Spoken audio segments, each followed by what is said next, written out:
Hello everyone, and peace of Christ to all of you. Please invite your friends and let us have a good time together studying a little bit about the cult of Muhammad. All of us, we knew that Muslims, they claim, as their prophet claim, that he went up to the heaven.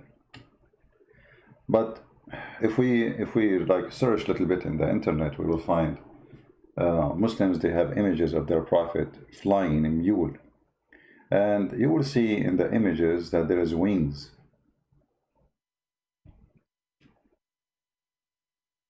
But all my life, I'm studying this cult. I never saw any resource, any books, and I'm talking about Islamic books, speaking about wings. No wings. Muhammad never mentioned the wings. Hadith never mentioned the wings. Not a single description mentioned wings. And you know, I challenge any Muslim to show me that I'm wrong.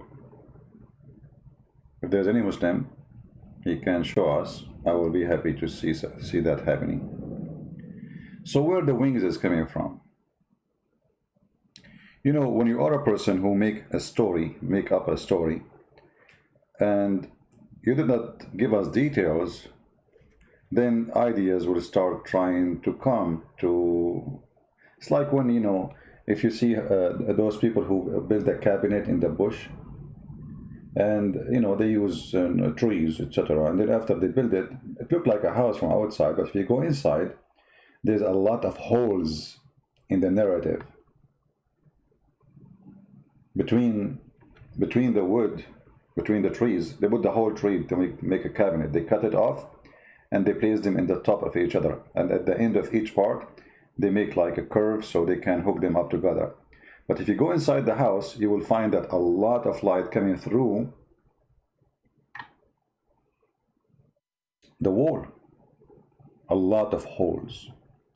So the builder, what he do in order to close those holes, he start mixing grass and mud, and he fill this area so the wall will look like a wall and no more air and wind and light is coming.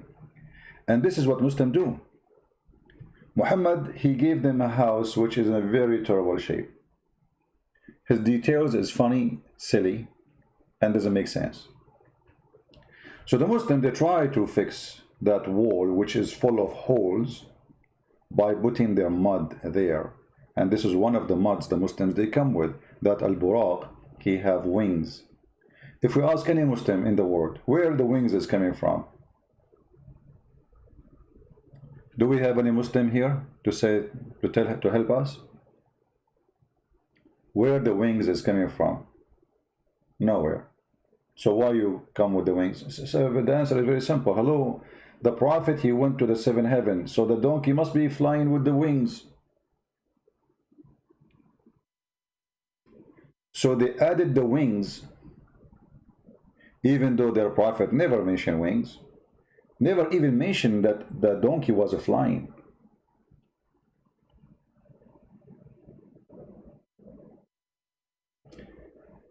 Six, and Allah, you can get it from Amazon, my friend. So Muhammad, he never mentioned such a story.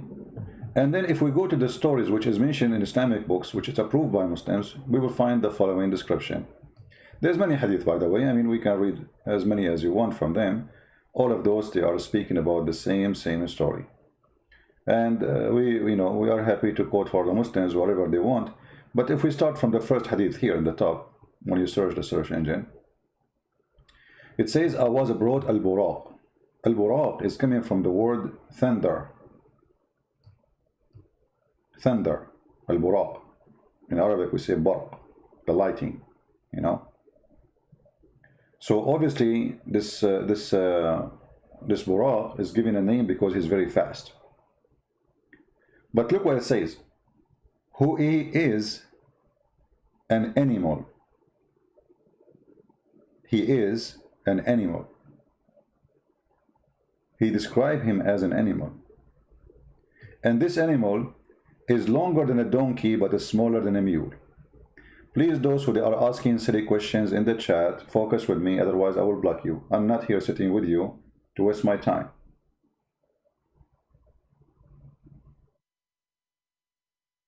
If either you care to listen and the topic is interesting, or take a hike, go watch cartoon.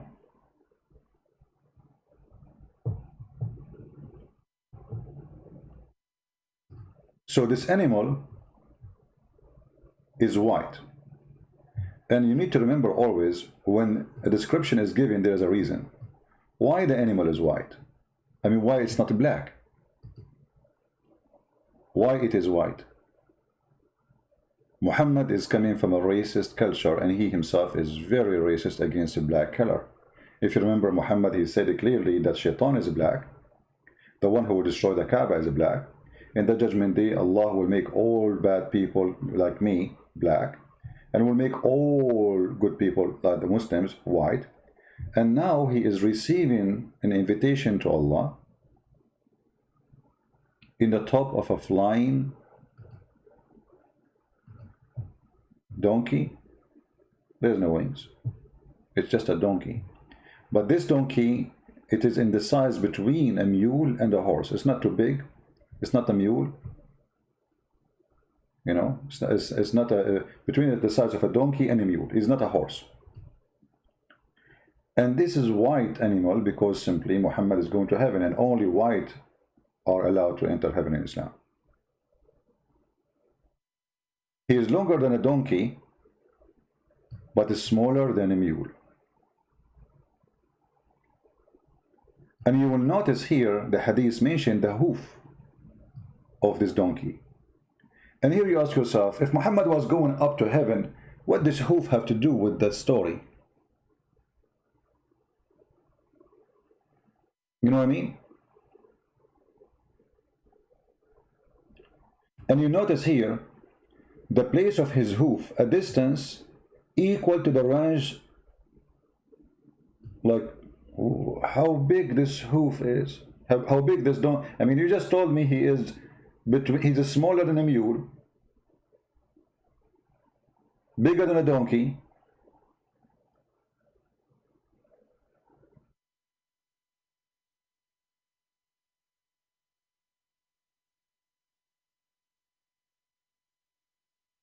And when this mule he walk, he have a certain way of jumping or walking.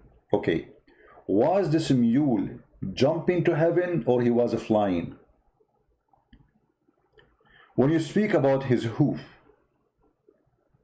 obviously Muhammad, he did not go really to the sky, because obviously the hoof of this animal is used in the trip. He was kicking with his legs, with his feet, if we can say the word feet.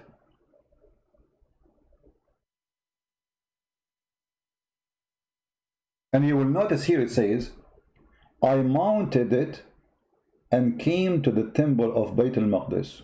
Okay, so the same mule took him to Jerusalem.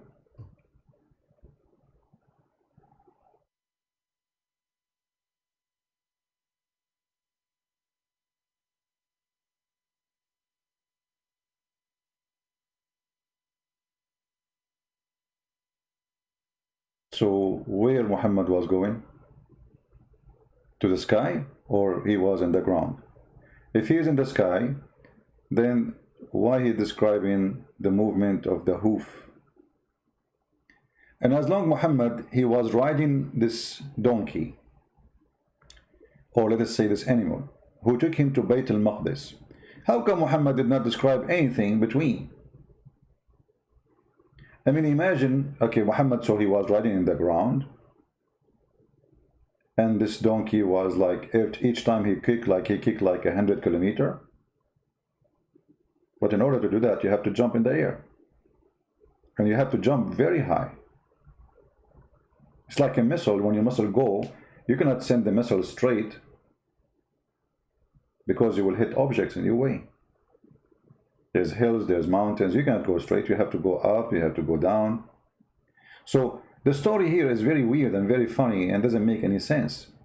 And then you will see that when he arrived to the temple, which is the temple of the Jews, and Muhammad occupied it, and now they took it and they claim it for themselves, the same as they do with Hagia Sophia. The gang religion, the thief religion, they occupy your land and they take your churches or your temple and they make it Islamic. When he arrived to Bayt al-Maqdis, which is the temple of David, he tied his mule with a ring. And look what it says. It says this is a ring used by prophets to tie what? To tie al-Buraq. But this is mean that al-Buraq was an animal who take prophets to that place. And in the door, there's a ring, and those prophets, they tie this mule to it. I don't know if you know what I'm talking about. Like if you see old buildings, you will see like they put a ring in the wall. So when somebody come with his horse or his donkey, he tie it with it, you know. And this is like old days. You find it everywhere. Next to any house or door or a store, they have rings outside so people they can tie their donkeys or their horses. Used by the prophets. If we ask the Muslims, who is the prophets who use these rings? They have no idea. So why you are saying to us it's used by the prophets? Who is the ones who use it? Muhammad, when he went to the seventh heaven and he went to Jerusalem as he claimed, he found all the prophets are there. All the prophets of Allah waiting for him in that, they call it Bayt al-Maqdis, which is very funny for Muslim to use that word, Bayt al-Maqdis. You know, Bayt is an Aramaic word, Maqdis is an Aramaic word, both mean holy house. Why Allah is using Aramaic language even to describe the Kaaba, to describe even what is in heaven. Al-Bayt al-Ma'mur, Bayt is an Aramaic word. Al-Kaaba is a Bayt, but this is stolen from the Aramaic and the Hebrew, like Bethlehem.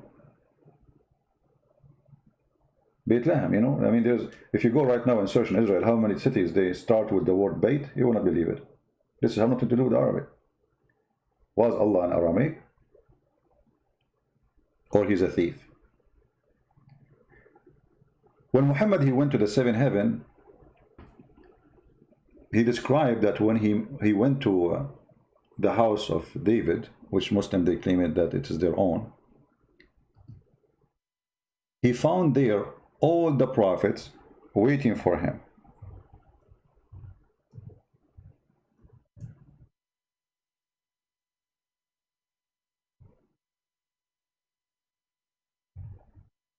And the Messiah was one of them. Who? The Messiah.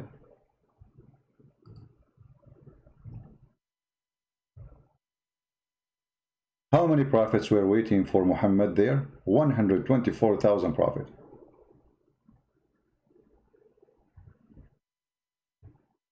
How many? 124,000 prophets.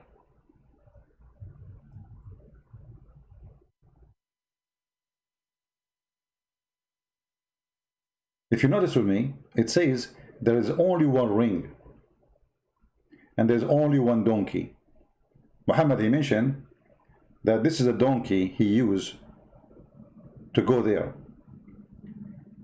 But it says there that this is a ring used by previous prophets.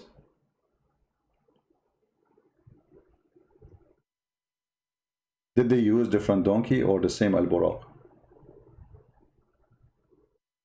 Do we have any Muslim in the chat?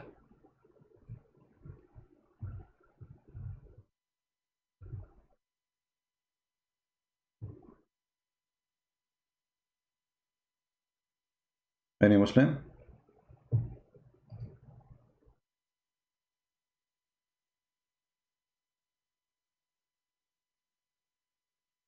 if we go to different hadith, we will find that Muhammad confirming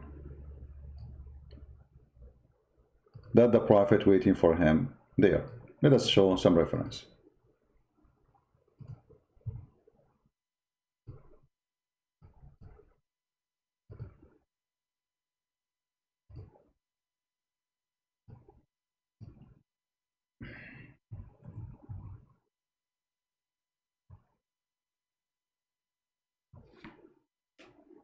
Muhammad saying,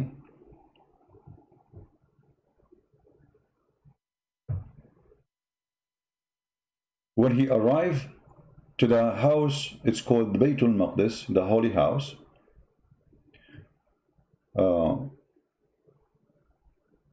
They are asking him, people, they start asking Muhammad about things. There, I mean, okay, as long you went there, tell us what you saw there. Muhammad could not prove anything of what he mentioned. There's people, they went there before him. And Muhammad, he said, they start asking me about things, about Baytul Maqdis, about things which I could not observe. Why? You went there. You see how Muhammad got busted? When he started telling his people that yesterday he went to Jerusalem and he visited the place, people, they start asking him, okay, tell us what you saw there. We went there before you and we know what is there. Can you tell us?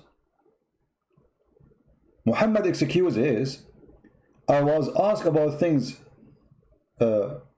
pertaining to Bayt al-Maqdis, which I could not observe, between two brackets, in my mind. What? So you were there, but you can't describe it?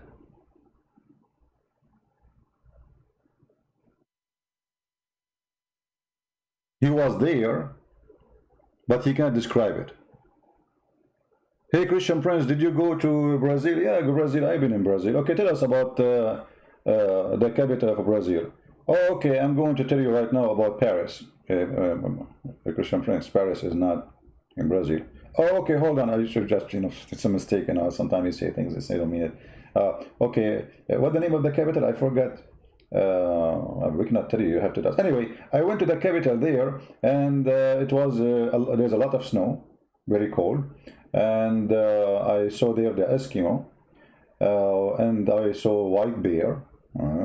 Hey, Muhammad, this is Alaska. This is not, cannot be Brazil. Brazil, there people go naked because it's so hot. So Muhammad, he could not describe anything about where he been. And people, they start laughing at him. And look what it says here. I was very much vexed.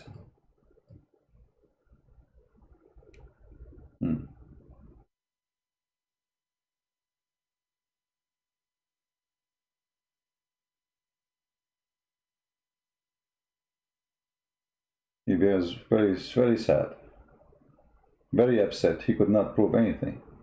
They ask him questions. You've been there. Okay, tell us what you saw. What? Nothing. Nothing. All what this guy, he said, he saw a ring in the wall. He tied his donkey. He went inside.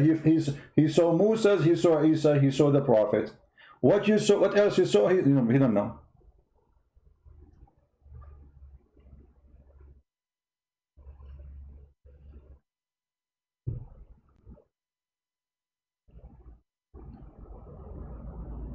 Any Muslim have an idea how to answer this? Isn't it obvious that Muhammad is a fraud?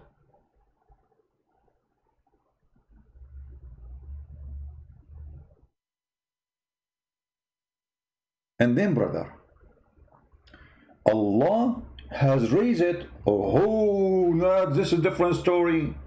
Allah, he left up all of Jerusalem to the sky, so Muhammad can see it. What? Allah raised it before my eyes. I looked toward it and I gave them information about whatever they questioned me. I also saw myself among a group of apostles. They are there. Yes, brother. I saw Moses saying a prayer and I found him to be well-built man, as if he was a man of the tribe of etc. I saw Jesus, son of Mary, even Jesus was there, offering a prayer for all men. He had the closest resemblance of Urwa. Jesus, he looked like Urwa. I saw Ibrahim. I mean, we go back all the way to Ibrahim. Abraham is there too. Okay, all those prophets, are they dead or they are alive? As I know, according to Islam, all the prophets are dead except one. His name is Jesus the Christ. They call him Isa. So what do you mean you saw Ibrahim, you saw Moses, you saw... Are they dead or not?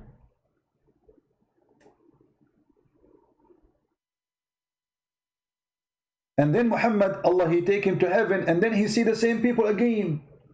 So are they in the house of Bayt al-Maqdis in Jerusalem, or they are in heaven?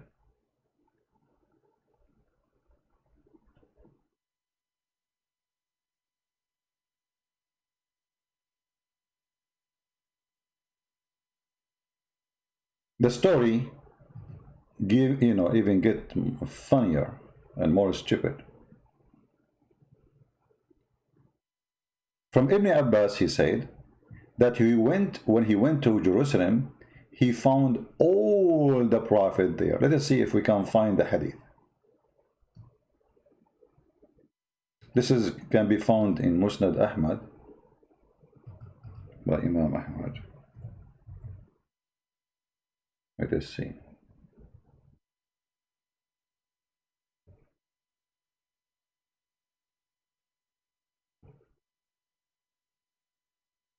Well, I don't think I can find it here. I don't see it. Yeah, this search engine is horrible. But we can find it in an Arabic book. Give me a second.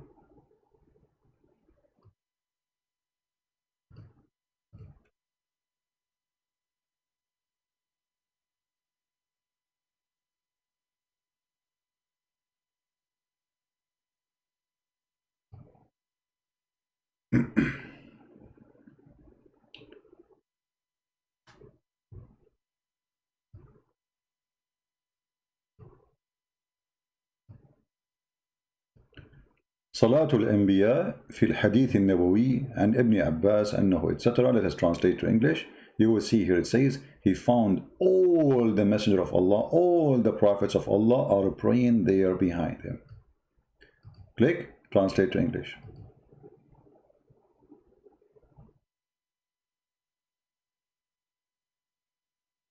The translation is not coming correct. He turned, he found the prophet, Ajma'un, all the prophet, with no exception, they are praying with him. Do you see it?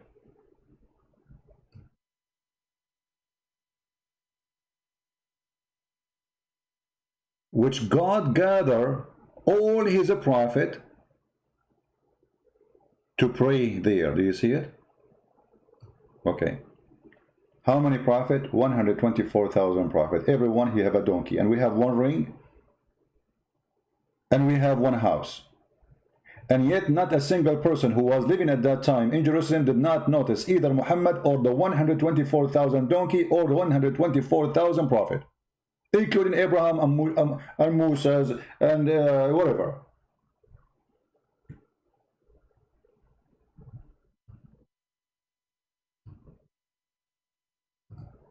All the prophets were there.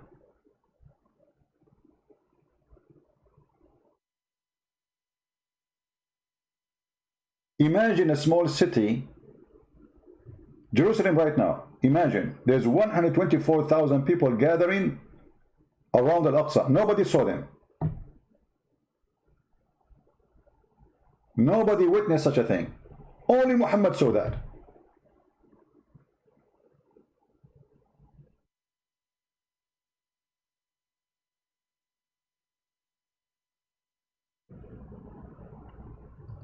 The story even gets funnier and more complicated.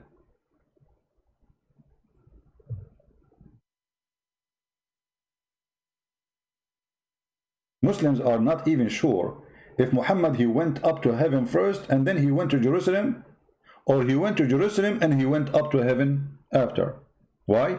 Because Muhammad he is a fraud, he contradicts himself. If we go back in the hadith here, based on the story here, Allah took him first to Jerusalem.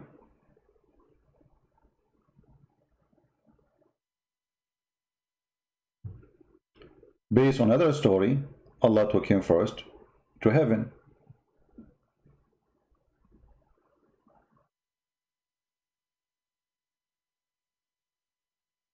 Which one happened first?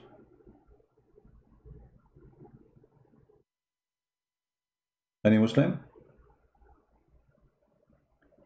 This is what happened when you have a false prophet who claims something does not exist.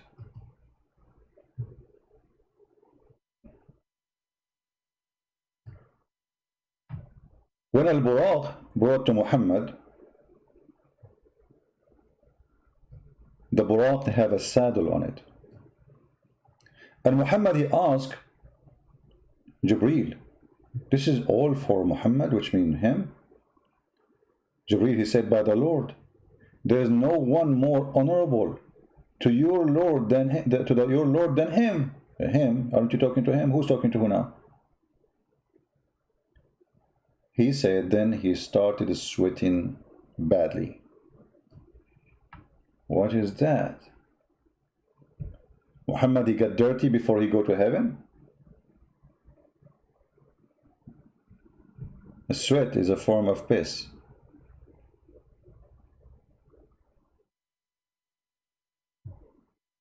The body of the human being get rid of his dirt in many ways. And that's why sweat smell. It's not a pleasant.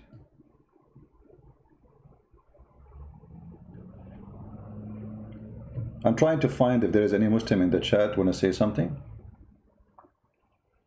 Do we have any Muslim? He oppose, he don't agree.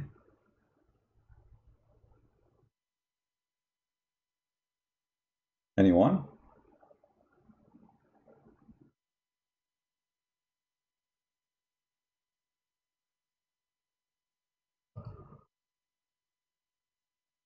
Remember, Muhammad before he was taken to heaven, Jibreel he cut his stomach, he took his you know, his liver, his kidney, he took his heart, he took his everything out, and he washed it with the water of Zamzam.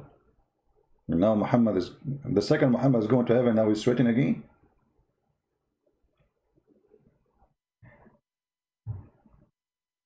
If you read the story about Muhammad was taken to heaven process,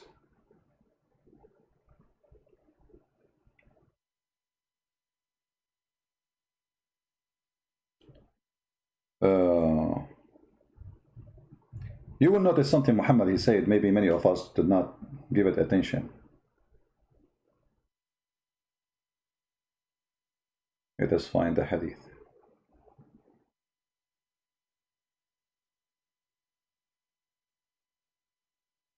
Here we go. Until now, we did not talk about Muhammad where he went, because this is the final destination we're going to reach. But look how Muhammad, he tried to fool the fool. This is why I say always, if a fool like Muhammad can fool you, how fool are you? Muhammad described that before he go to heaven, Allah he did a plastic surgery for his chest and his belly. 3 angels they came, and they put him in the floor, and they did the following. They took him beside the well of Zamzam. Among them was Jibreel. He took a charge on him. This is the Dr. Jibreel now. Jibreel cut open the part of his body between his throat all the way to his testicles.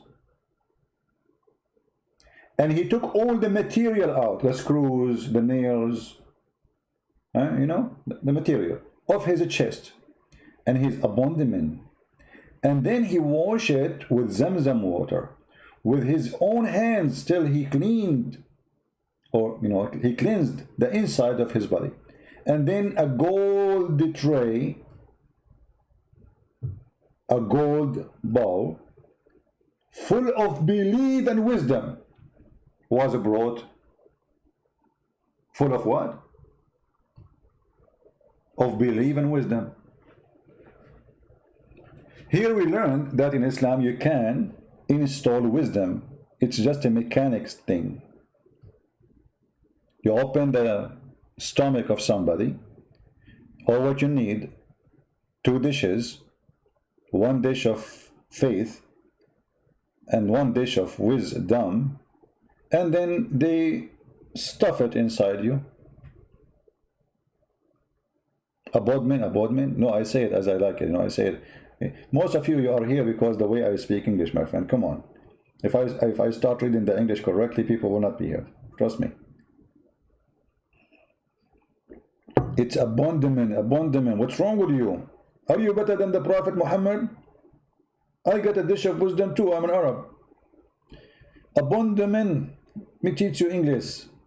Okay, hold on. This is Abdul. And this is Omen. This is the old man. So abandonment. I mean, what's wrong with you? Okay, we go back to the topic. So he brought a golden tray, contain a golden bowl full of belief and wisdom. I mean, how dumb you have to believe in such a garbage. Was brought, and then Jibreel stuffed his chest and throat blood vessels with it. If he stuffed it, I mean, there's no more space. That's it.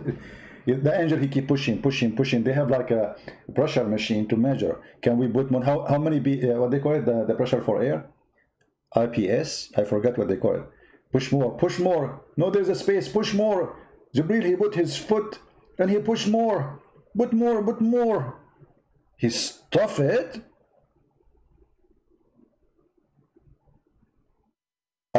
What? Yes, brother, he stuffed it.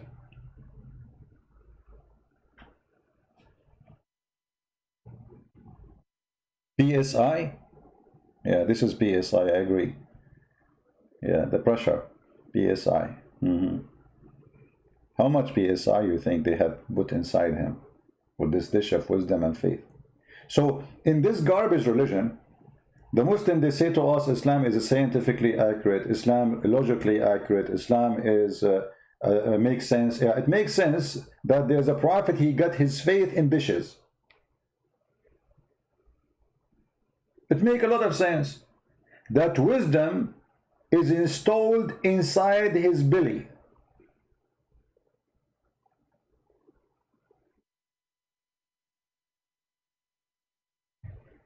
And all of this is what? It's just to prepare him to go up to heaven. Okay, hold on.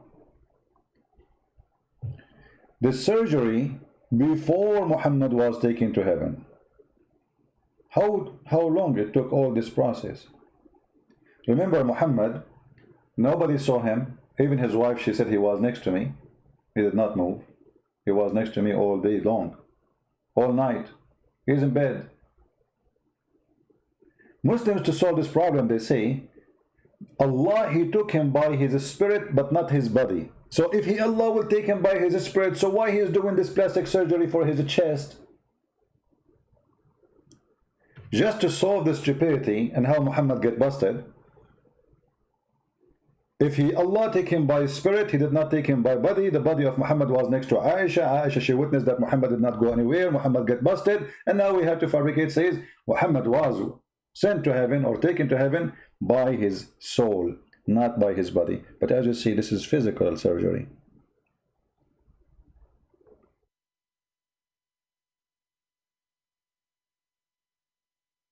Actually, even the Quran speak about the plastic surgery done for the breast of Muhammad.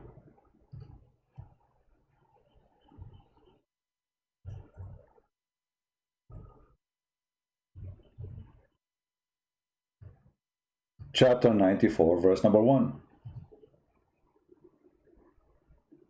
Have we not expanded the breast? I mean, come on. all of us we knew how important it is to have big breast. The Muslim, they say, no, this is not about physical thing, this metaphorical. Hold on, it says, and we removed from thee the burden.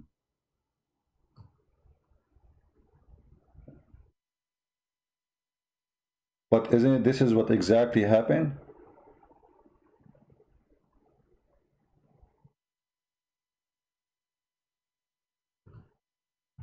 To describe better how this has happened, we have to show you some images. Give me a second.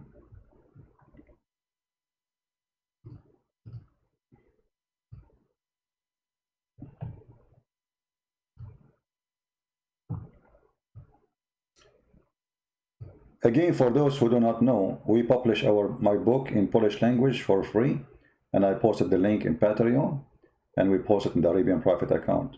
So if you are a person who speaks Polish, please get your copy. Polish language.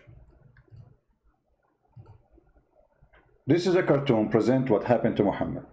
Okay, so when the Muslims, they try to lie to us and try to find a way to hide the stupidity of the story, and they say, oh, Muhammad, he was taken to by the way, most of Muslims don't agree with the saying this, but this is just a solution when the accusation comes. They say that Muhammad, he was taken by the spirit, not by his body. But Muhammad is talking about physical treatment, surgery, cutting literally his chest and his stomach and taking all the material from inside out. And then washing it with the water of Zamzam and then putting it back. So if Allah want to take Muhammad by his soul, why he care for his kidney? And you notice here the Quran comparing the sin inside you is the one in your stomach, because what the Quran says, and we removed the burden. And this burden was so heavy, breaking his back. How bad sinner Muhammad was.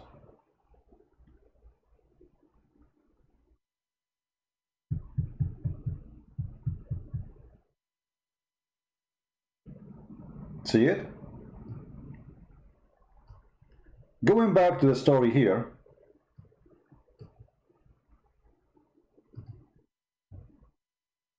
after Muhammad, they install inside him a dish of wisdom and dish of faith, which is very funny, hilarious, stupid.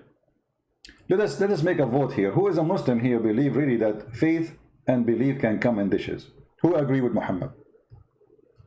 Who is a Muslim? He is proudly convinced that faith and wisdom, they come in dishes, and we can install them inside the person.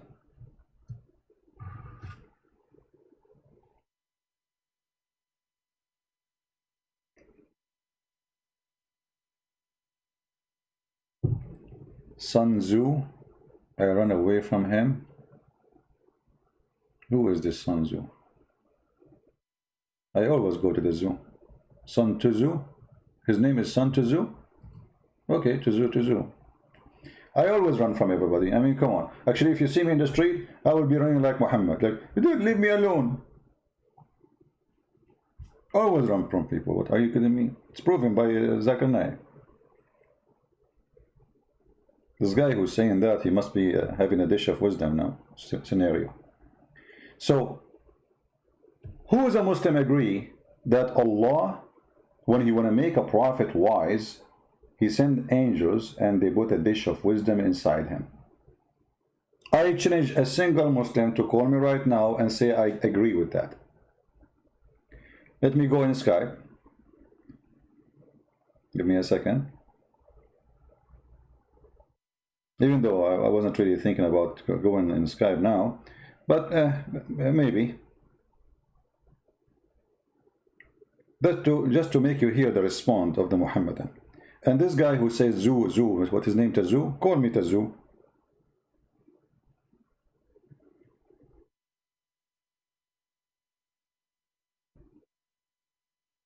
Tzu, can you call me Tzu?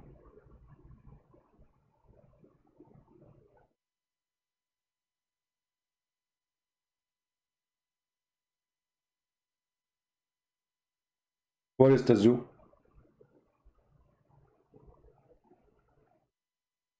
Mayday, Mayday, we need a Tazoo. If you are a Tazoo, call us. We accept all sides of Tazoo. Tazoo, small Tazoo, big Tazoo, it doesn't matter. We have dish for all kind of Tazoo. Get your dish of wisdom before we are out of it. Don't forget to use the Kobon, which we offer with the wisdom dish. The Kobon is, are you ready to write it? But please don't share it with others. This is just special for those who are viewing us. Camel urine.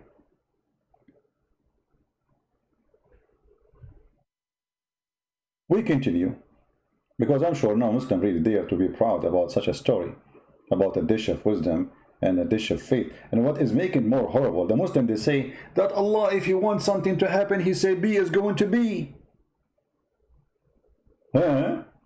How come Allah, He cannot make Muhammad smart? And by the way, Muhammad telling us this is stupid story after they did the wisdom surgery.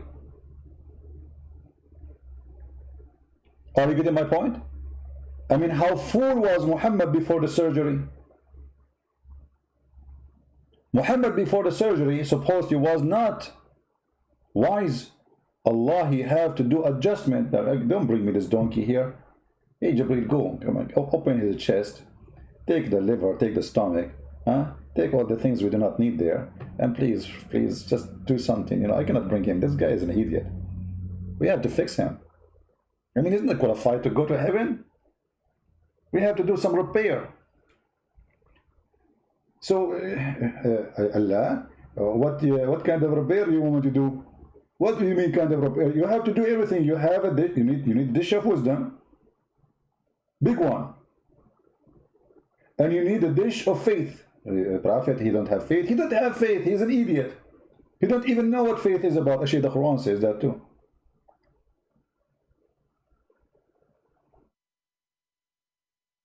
The story here is enough to make anyone who have little brain understand. You don't need to be a genius. That this cannot be from God. This guy is an idiot. If this is a story about a dish of wisdom and dish of faith, he taught after the surgery. Muhammad before the surgery, how stupid he was. If we ask the Muslims, yeah, my Skype is on, Tazoo.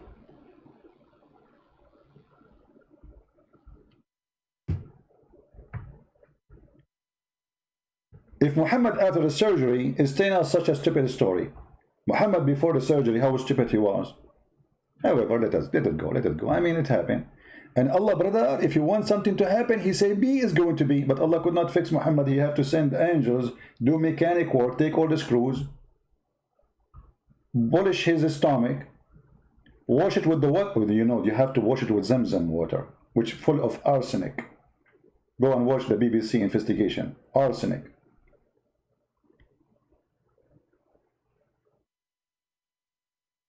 Son Tazoo, one more time you say to me, I will call, I will block you. If you are a man, just call. Stop doing like I will call you. Are you there? You will call me. Can I call you? Just call, man. I hope you're not married. I mean, by the time you make your wife have a baby, she's going to be in her 60. Are you in the bedroom? I'm coming to you. Get ready. Are you there? What, do you need a dish of wisdom or something? Just call. Unbelievable. I will call you. Are you there? I'm calling. Can I call you? And nobody's calling. Here we go.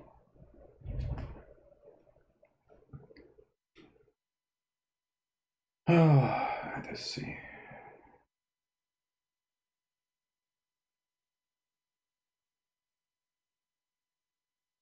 Somebody sending me a message saying Allah is a clown. I mean, guys, don't send me messages like this. We have a chat. Don't send me anything in Skype, otherwise I will block you. Allah is a clown. Thank you for telling me. I did not know that. I just noticed. Okay. So as you see, here we see that somebody taking advantage of the naive. Those stories maybe they can go through in the time of where a person he can ride a broom and he fly with it, you know, and Harry Potter, the Lord of the Ring. Actually, Muhammad he have all those stories. Muhammad he told the Muslims about Sulaiman. He have a flying carpet, flying horse, ring. He controlled the genies and he controlled mankind and all things in the world by his ring. And then Sulaiman he lost his ring because genie he came to his wife. Her name is Jarada, Al-Jarada. And when Sulaiman was doing poo-poo in the bathroom, he don't take his ring with him because this is the ring of Allah. I mean, you cannot take the ring of Allah to use the bathroom. Haram. So Shaitan come and he was in the shape of Sulaiman. He asked Sulaiman's wife to the ring. She gave him the ring. He wore the ring. He became the king. True story. Why in the world you don't believe in Muhammad as a prophet? Why? How dare you? Those stories are true. That's why when I go in the bathroom, I don't give my ring to my wife. I don't have a wife. I hide the ring somewhere. I hide it, you know. You can't trust your wife to give the ring. She will, Shaitan will come in your shape. She asks her for the ring. She take the ring. You know, okay. This is what happened to many of us. You know, your wife, she go give the bank account number because she think this is you, but it's not you. Because you look like you and speaking like you and you sound like you, but she give the, you know, and then you end like there's no money in the bank. And what happened to this Tuzu? Tuzu, are you doing surgery for Zamzam? I thought you want to call me.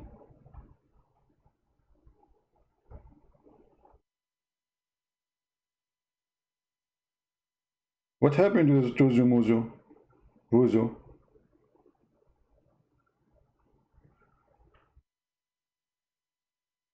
All right. And then Muhammad, look what he said here.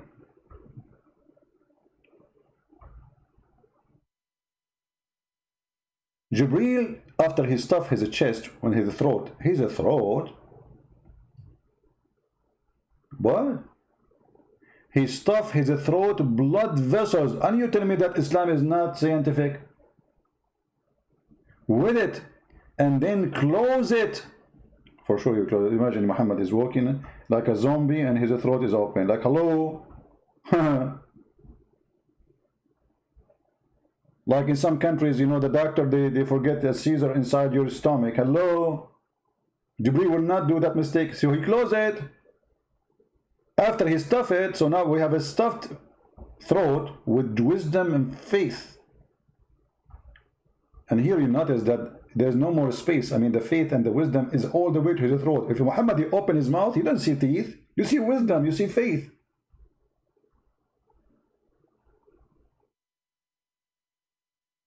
A Muslim saying, I was destroyed by a woman, her name is Fifi. Your woman, her Fifi, her name is Fifi because she don't dare to call me.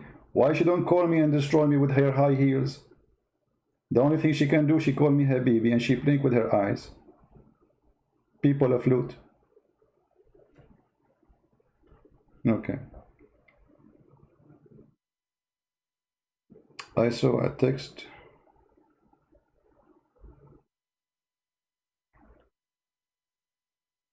Tuzu, call me. For some reason, I don't see your text. I saw a text actually, but when I click at this, you know, it disappear.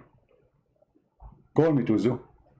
Fifi, call me. Sisi, call me. All Fifi, Mimi, Susu. If you are brave, call me. All of us, we are destroyed by you. Yet nobody dare to call us.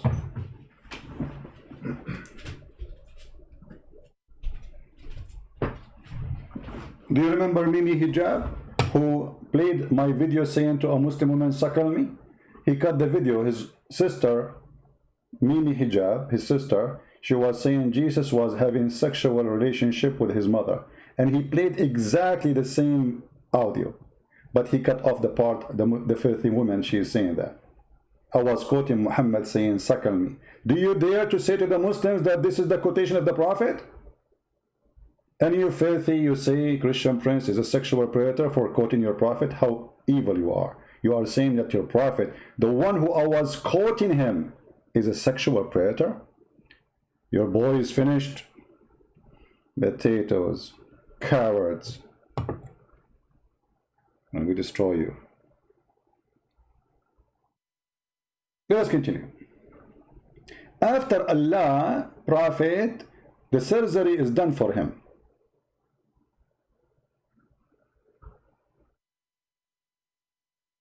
Huh? Hold on, we have somebody saying, why not listen where it says surgery? Why make insult to Hindus and Mexican? Just get out of here. Who is insulting Hindus and Mexican? If I say Hinduism is false, I'm not insulting people. I'm saying it's false. And Mexicans are my best friend. You're a potato donkey. See how they try to bully you? Making fun of Mexican. Where I did make fun of Mexican? Hello? Cowards like their prophet. Bully. The nation of bully. A shoe of a Mexican is better than your prophet. Stupid idiot. Which one tastes better? The Quran, which the goat ate it, or Taco Bell? The answer is so clear. Taco Bell.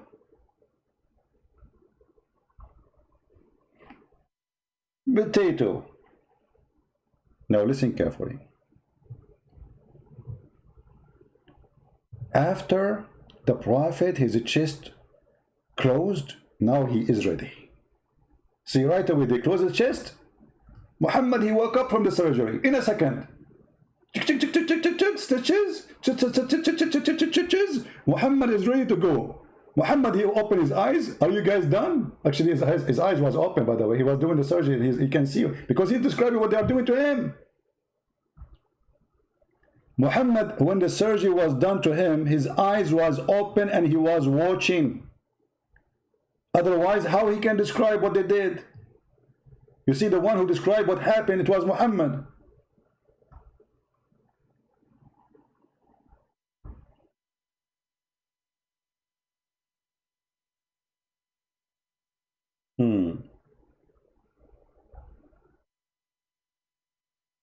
So stupid? I am so stupid?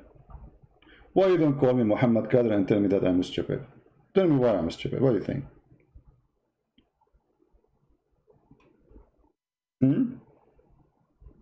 Where is Imam Murrah? Imam Murrah is here. Do you dare to call me Imam Murrah? The Muslims, they never heard of an Imam Murrah. So I showed them many days they have Imam Murrah. They said, this is time traveling. They said in my book, there's a quotation, they cannot find anywhere. Christian Prince is a liar. And we challenge him to find it. And then we got them busted. We find it. We find the line. We find the chapter. We find the page. And the cowards, they were defeated by their stupidity. And here we go. Why you don't call me Imam Murrah? Who was brave to call? I accuse you, all of you are text terrorists. Otherwise, as long you can prove me wrong, why you don't call? And let everybody witness. Okay, we have somebody calling. Hello? Hello? Yes. Hello? Mute you too, please. Hello? You will spend the day saying hello. Do you hear me? Hello? Yes, I'm hearing you. Okay, are you a Muslim, my friend? Sorry? Are you a Muslim? Are you a Christian Prince? Yes, are you a Muslim? Are you a Christian Prince? Yes, I am. Are you a Muslim? I'm not a Muslim. So why are you calling me? I'm Sunju. You are what? I'm Sunju. I'm Sunju. What's People Sun? are asking me to call you. Okay, so if you are not a Muslim, why you are calling me? Because there's a lot of the chat asking me to call you. They Your thought, chat. okay, Your hold on. live streams. Okay, go. Stupid people. People asking you to call me. I thought you wanted to. Are you a Muslim? No. So why you are calling me? Because people, they asked me to call you. Don't get married, okay?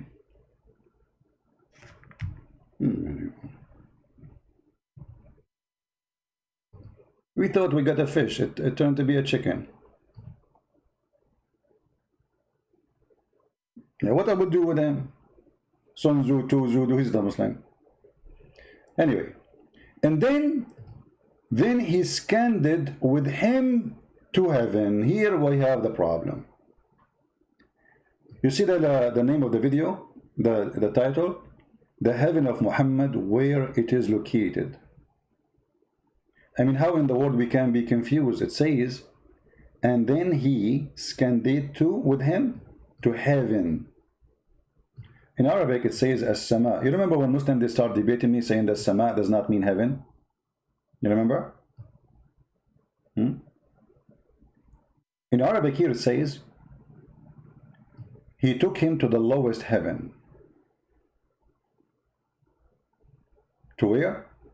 To the lowest heaven, as-sama'u dunya.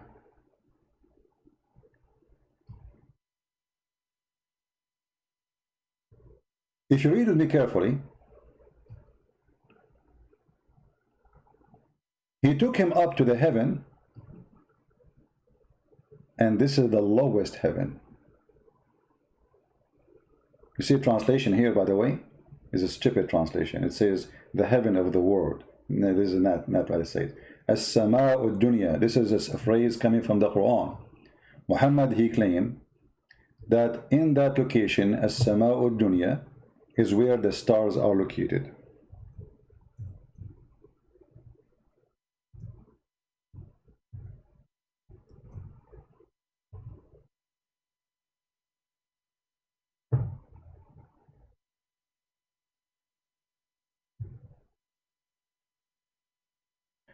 Let us see the verses.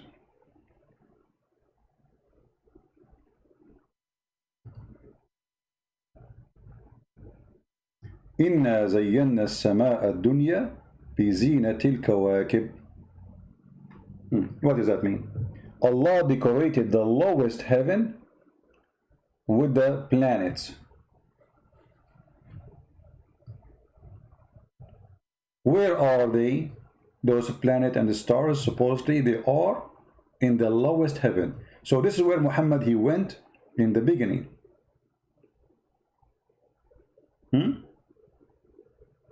Muhammad, he went to that location.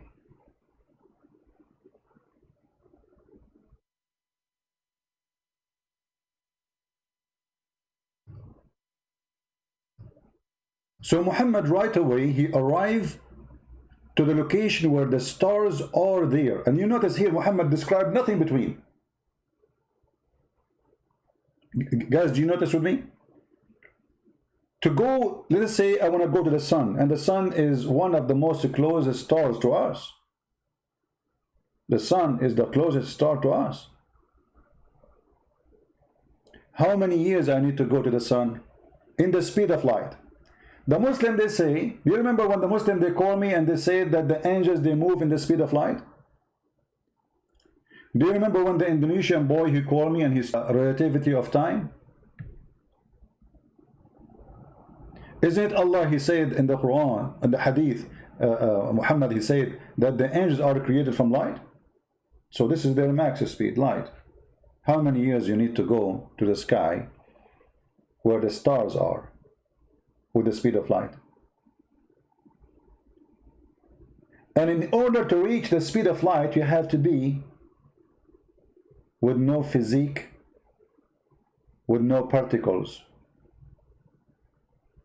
See, the reason the light is so fast than other things, because there is no resistance for the light. When your body had particles, especially if it's big, then you will burn, first of all, before you leave the zone of the earth, or if you are coming to the zone of the earth. the body will be demolished.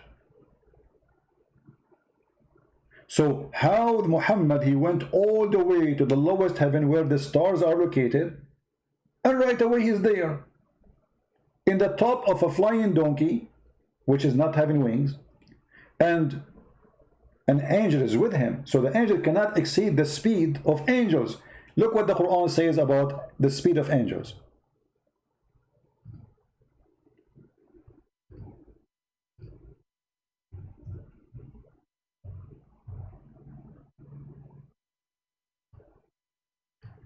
Chapter 32, verse number 5, it says, He rules all affairs from the heaven to the earth. In the end will all affairs go up to him in a day. I mean, this translation is stupid translation. Let us change it. This is Yusuf Ali. I think Yusuf Ali was, I don't know, taking too much hashish.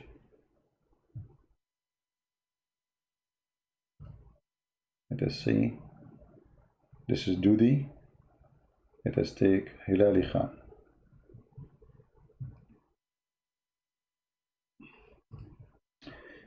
You're welcome, our friend from Poland. Please don't forget, if you are a person from Poland, to copy the link, share it with all Facebook pages, etc. So more and more people will know about it. We need to tell the people, it's for free. I mean, no charge, it's for free. So tell your friends about the book, share it in Facebook, let them download it, and download and put it in different link, because this link might disappear later. All right, so download the book, put it in G Drive link for free, and you know, Gmail Drive, I mean G Drive is for free. You can just load as many files you want. It says here that he arranges every affair from the heaven to the earth. Then the affair, it will go up to heaven. Those are the angels. In a day, space wherefore of 1,000 years of your recounting, i.e., recounting of our present world time. So in order for the angels to go up to heaven, they need how many years? People, how many years the angels they need to go to heaven? 1,000 years.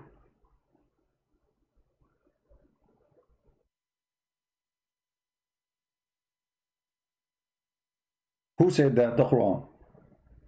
But here does mean there's somebody is lying. Muhammad, he went all the way to heaven. He went in the same time, in the same period of time, one night, during the night, nobody saw him, to Jerusalem. He spent time in Jerusalem. He met all the prophets. He prayed there. He went to the seventh heaven. All of this in maximum 8 or 10 hours. But the Quran says you need 1,000 years just to go. 1,000 years to come back. If the distance from here to there is 1,000 years to go, round the trip will be 2,000 years. Here you see how stupid the one who make the story after the surgery. Remember, Muhammad here, he got a surgery, and they install in his blood vessels and his throat, they stuff it with wisdom and faith. Muhammad the fool, he forgot that he said already that it take the angels 1,000 years to go there. We have a Muslim is calling. Let us see. Hello? Hello. Yes, Mr. Jihad, how are you? Yes, I'm calling to refute some things you're saying. Go ahead. So what you have to understand about a lot of those verses in the hadith, or those hadiths that you were discussing about, you know, Muhammad and the flying horse, this is metaphorical. And no, hold on. When you say it's metaphorical, do you have a proof? My friend, listen, if I'm going to have a debate, stick to the Quran. Don't come to the hadith. Stick to the Quran, because this is the word of Allah. Okay. The hadith is something which is debatable. No problem. But I'm saying to you, do you have a proof? I did not say to you. I did not say to you where you stick. Stick as you want. You can be any glue. You stick yourself anywhere you want. I'm asking you, do you have a proof that this is metaphorical? If there is any single scholar agree that this is metaphorical, not even one. So you are coming with a new Islamic sect which we never heard of, claiming something nobody believe in. Are you a Muslim for sure, or you are a Hindu? Can we just stick to the Quran? You can stick as much as you want, no problem. I'm saying to you, does any Islamic sect agree with you? Is the Sunni agree with that? Is the Shia agree with that? What? No. As a matter of fact, I know that they do not agree with it. But I'm saying, well, let me tell you, there are some.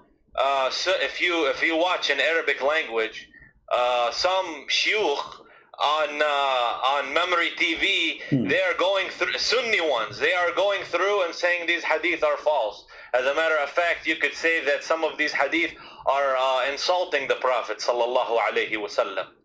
They are insulting him. Some Sunni shuyukh, I seen it with my own eyes, wallahi. Okay, Mr. Wallahi. So, but isn't it? But isn't it? This is. I want to stick with the Quran. My friend, isn't it? This is Sahih al-Bukhari. So you Muslim Sunni, you call it Sahih, and now you are saying it's a lie. I'm saying perhaps some of them are it's not entirely reliable. Some of them. Okay. So what is the problem? That's what I'm telling you, to go to the Quran. All right. I will destroy anything you want to say about the Quran.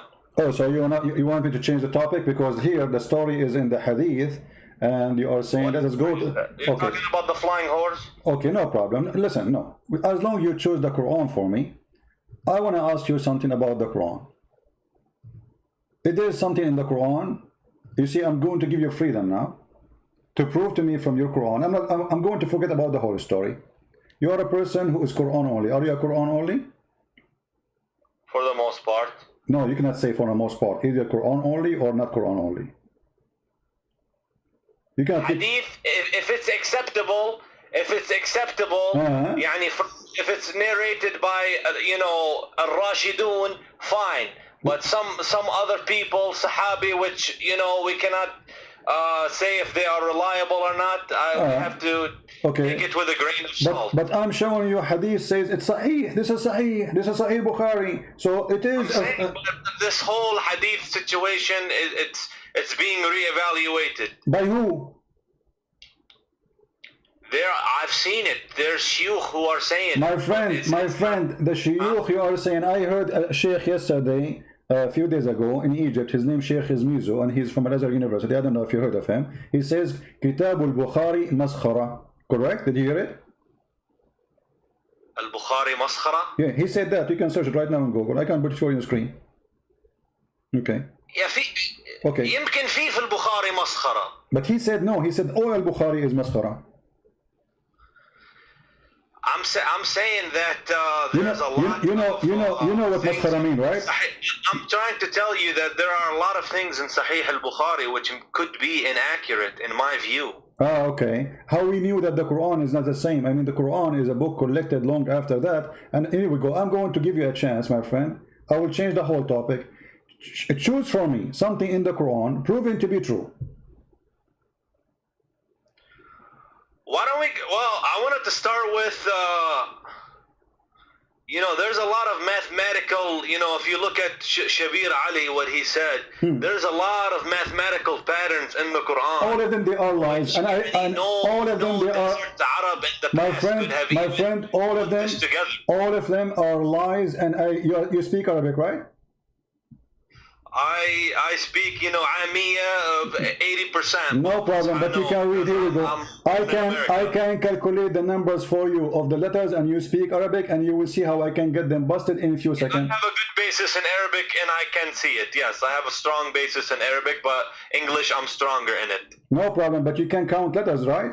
So those liars, they say number 19 is the miracle. If we count chapter, here we go, Ar-Rahman, Bismillah ar-Rahman. Is it 19 letters? No.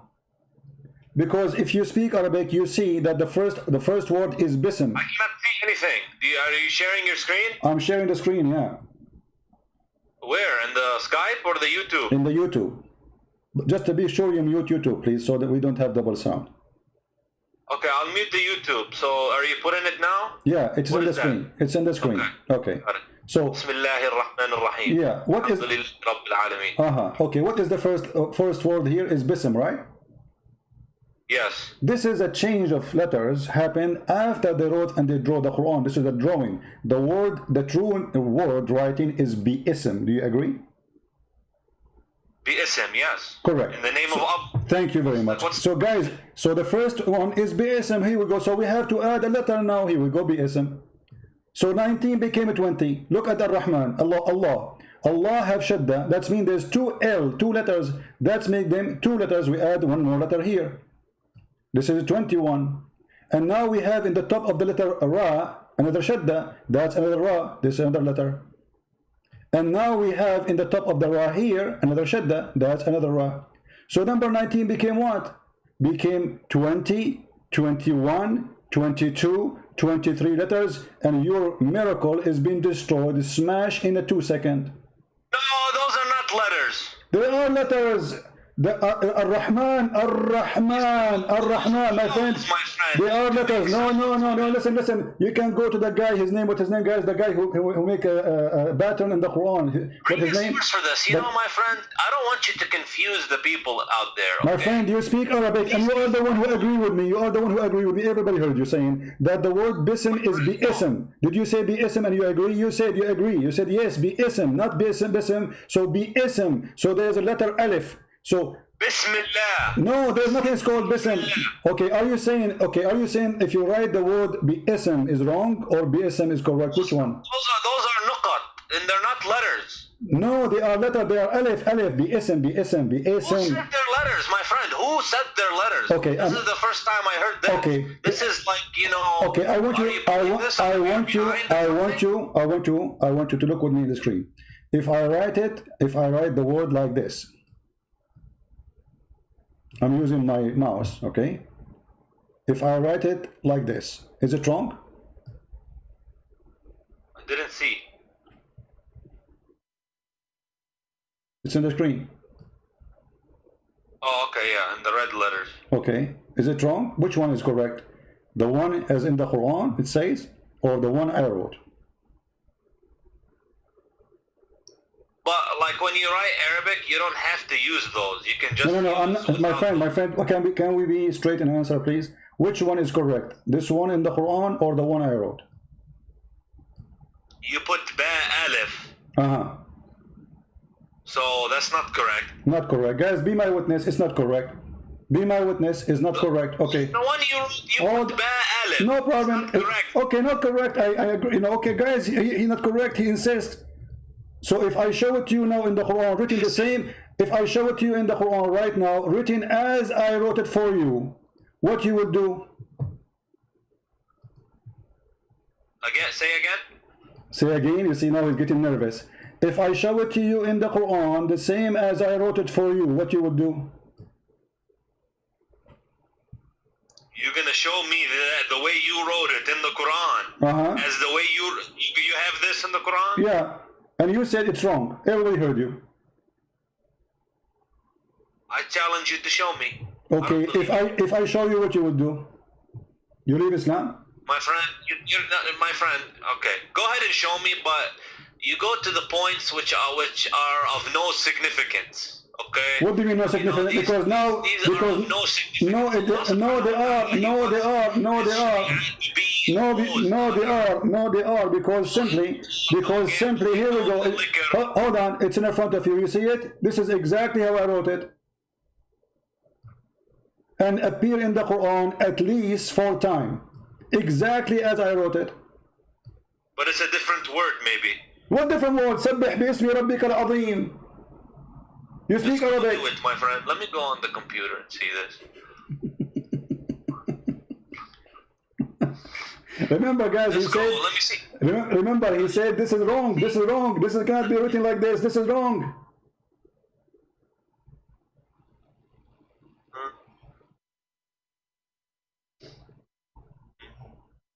سبح باسم ربك الأعلى العظيم.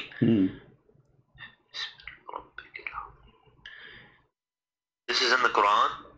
No, this is in Mickey Mouse book.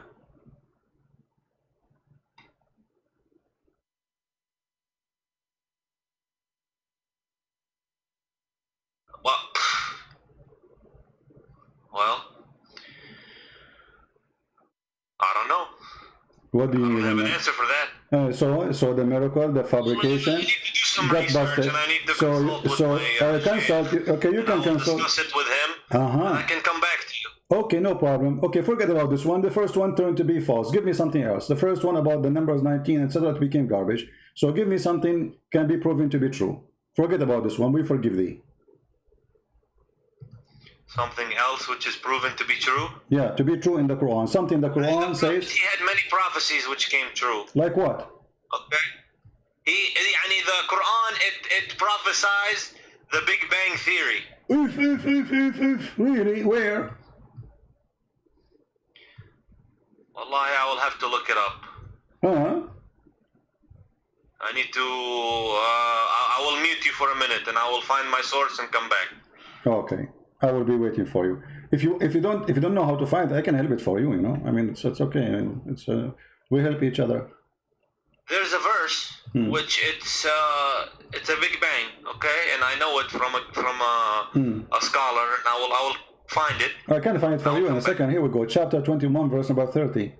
It says, أولم يرى الذين كفروا إن السماوات والأرض كانتا رتقا ففتقناهما وجعلنا من الماء كل شيء حي. So do you agree with this verse? Yeah. Do you agree with it?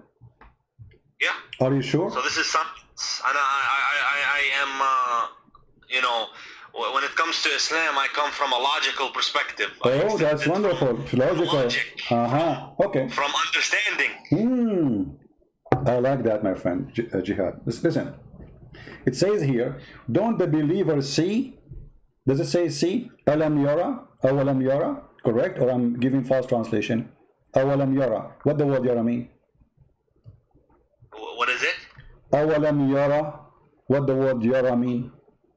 Yara? You know, as I said, I'm not 100%, so as a matter of fact, that specific word, I'm not completely sure. Yara, ra'a, see. Don't they see? It says don't they see? Correct?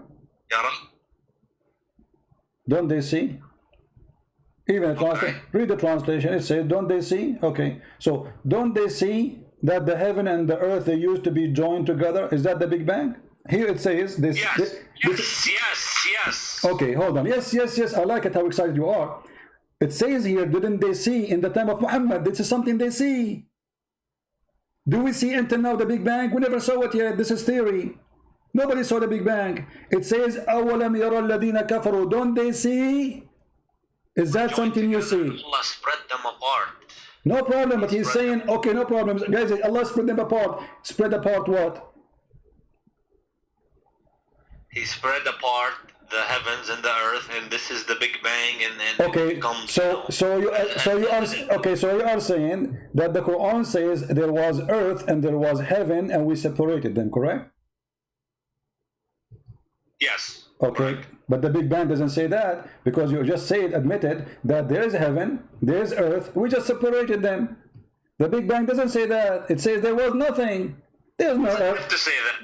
You are the one who said that. You are the one who said there was earth, there was heaven, and we just separated them. So this is not the beginning of the creation. This is an inference. What inference? My friend, it says, "Awalam yara," don't they see? And then they separate the heaven and the earth. So what happened? What the Quran saying? The earth and the heaven, they used to be. Which comes much later in time. Okay, hold on. Okay. What the Quran says, but okay. You can infer based off this. Okay, hold on.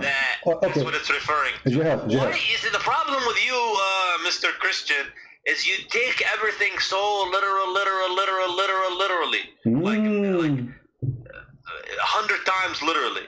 Right, because here you have the microscope of a Christian Prince. We make the image so big so nobody can lie to us. And look what happened to you. You just admitted I am the one who is making it so clear, and you are the one trying to go. No, don't go by details. Just let it go. Let me ask you. You mentioned something about which one comes first. According to the Quran, which one comes first? The sky, the stars, or the earth? Which one's created first? The heaven.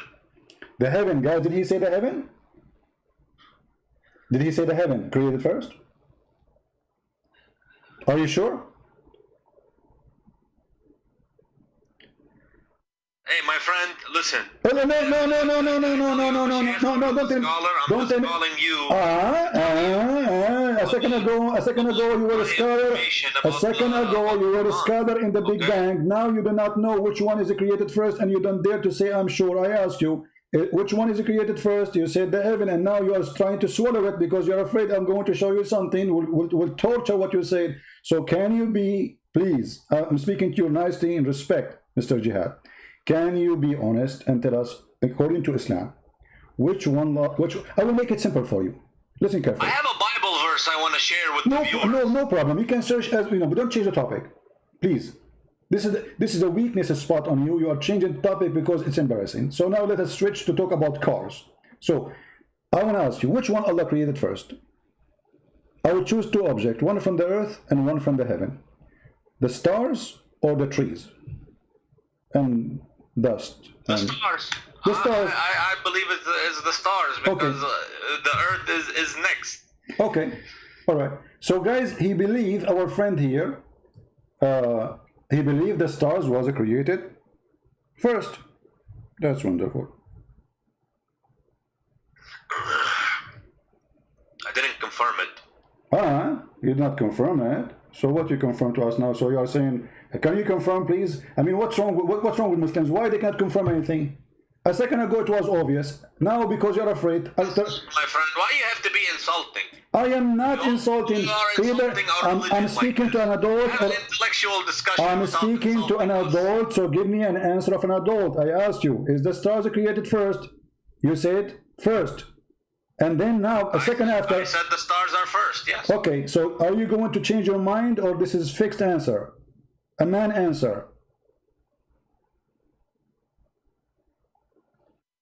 Okay, well, I need to see it. Don't tell me the answer. Is it fixed or this is a game? Are we speaking to a man, he says something, he believes in it, or a kid who says he changes his mind every 2 seconds? So, is the stars created first? Either you say yes or no. The stars yes, are okay. They are created first. Okay, absolutely. So the stars are created before the mountains, before the trees, before all those things, correct? Again, yes. Okay, guys. Yeah. My friend here, he's helping us a lot to show you that Islam is a false cult, and here is the answer. This is the Quran, and this is how Allah describing how He created things step by step. Chapter 41. And you can read the translation you wish. Which translation you like? Yusuf Ali. Yusuf Ali. No problem. Yusuf Ali. You read Yusuf Ali. If you don't, are you sure you will change your mind soon? No, go ahead. Okay. You speak Arabic anyway, so that will help us. Let us go to Yusuf Ali. All right. It says here, is that ye deny him who created the earth in 2 days? He created what? The earth in 2 days. And then he set on the earth mountains standing firm, high above it, and he bestowed blessing on earth, and measured all things. What's 6 days? You are reading different verse. My friend, you are reading different verse. Chapter 41. Read with me. As long as you mention Arabic, let me, in your Arabic, okay, let us read together. It says here, خلق الأرض في يومين وتجعلون له أندادا ذلك رب العالمين وجعل فيها رواسي من فوقها وبارك فيها وقدر فيها أقواتها في 4 أيام سواء للسائلين. Okay, so 2 days to create the earth, 4 days to create everything in the top of the earth. Until now, there was nothing in the sky. And then, look, the translation is false. It says, moreover, in Arabic it says... Does it have to mention it? Does it have to mention the sky? Yes, because he's saying, he mentioned the sky now. He says, thumma. Thumma in Arabic is something you say for something that did not happen right away. It took a period of time. Thumma stawa. And then he went out to the sky, and he designed the sky, and the sky was a smoke. There was nothing. No stars. You're jumping verses, man. I want to see exactly what you're saying. I'm not jumping. Okay. I want you to read it. You can read it, no problem. So to avoid jumping, I want you to read. Can you read for us? Yeah. Okay. You start reading, please. You read, and I will be listening to you what you say, and to be sure, He said to it into the earth, come, ye together, willingly or unwillingly. said, okay, you see, I cannot see now. What willingly and willingly? What are you talking about? I'm looking in your screen. Okay, you want to read it from which verse? Start from where? My friend, you have something on the screen. Okay, read from verse number 9, so we can start from the beginning. Verse number 9 in the screen. Here we go. I put it for you on the screen. Number 9. Yeah. Okay. Do you scroll? Let me. Do you verily? You have to disbelieve in Him who created the earth in 2 days, and you set up rivals with Him. That is the Lord of Rabb al-Alameen. Okay. Okay, verse number 10. He placed therein firm mountains from above it, and He blessed it and measured therein its sustenance in 4 days. Wonderful. For all those who ask. Okay. Verse number 11. Huh? Verse number 11 now. Then He istawa, rose over towards the heaven when it, scroll down a little bit, when it was smoke, and said to it and to the earth, come, both of you, willingly or unwillingly. Okay. They said, we come willingly. Okay. Verse number 12. Then He completed and finished from their creation, go down, 7 heavens in 2 days. And continue. Okay, well, and He made in each heaven its affair, and we adorned the nearest, lowest heaven with lamps to be in adornment, as well as to guard the devils by using them as missiles against the devils. So what is the last thing Allah created? The stars.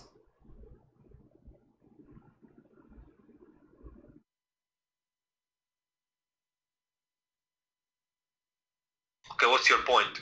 But my point, I asked you which one Allah created first. You should for sure the stars. Why? Because you are a believer in the Big Bang. But here you see that there's no Big Bang, first of all. Secondly, according to your God, Allah, He created everything in the earth. He created all the trees, all the mountains, all the rivers, everything, all the creatures, the grass, the trees, and then at the end He made the stars. Do you agree with this? If the Quran says it, I agree with it. Okay, guys, the Quran says you agree with it. So now we will change your opinion. So it is not the mountains that created first, it was the stars, correct? No, the Quran says the stars is created last.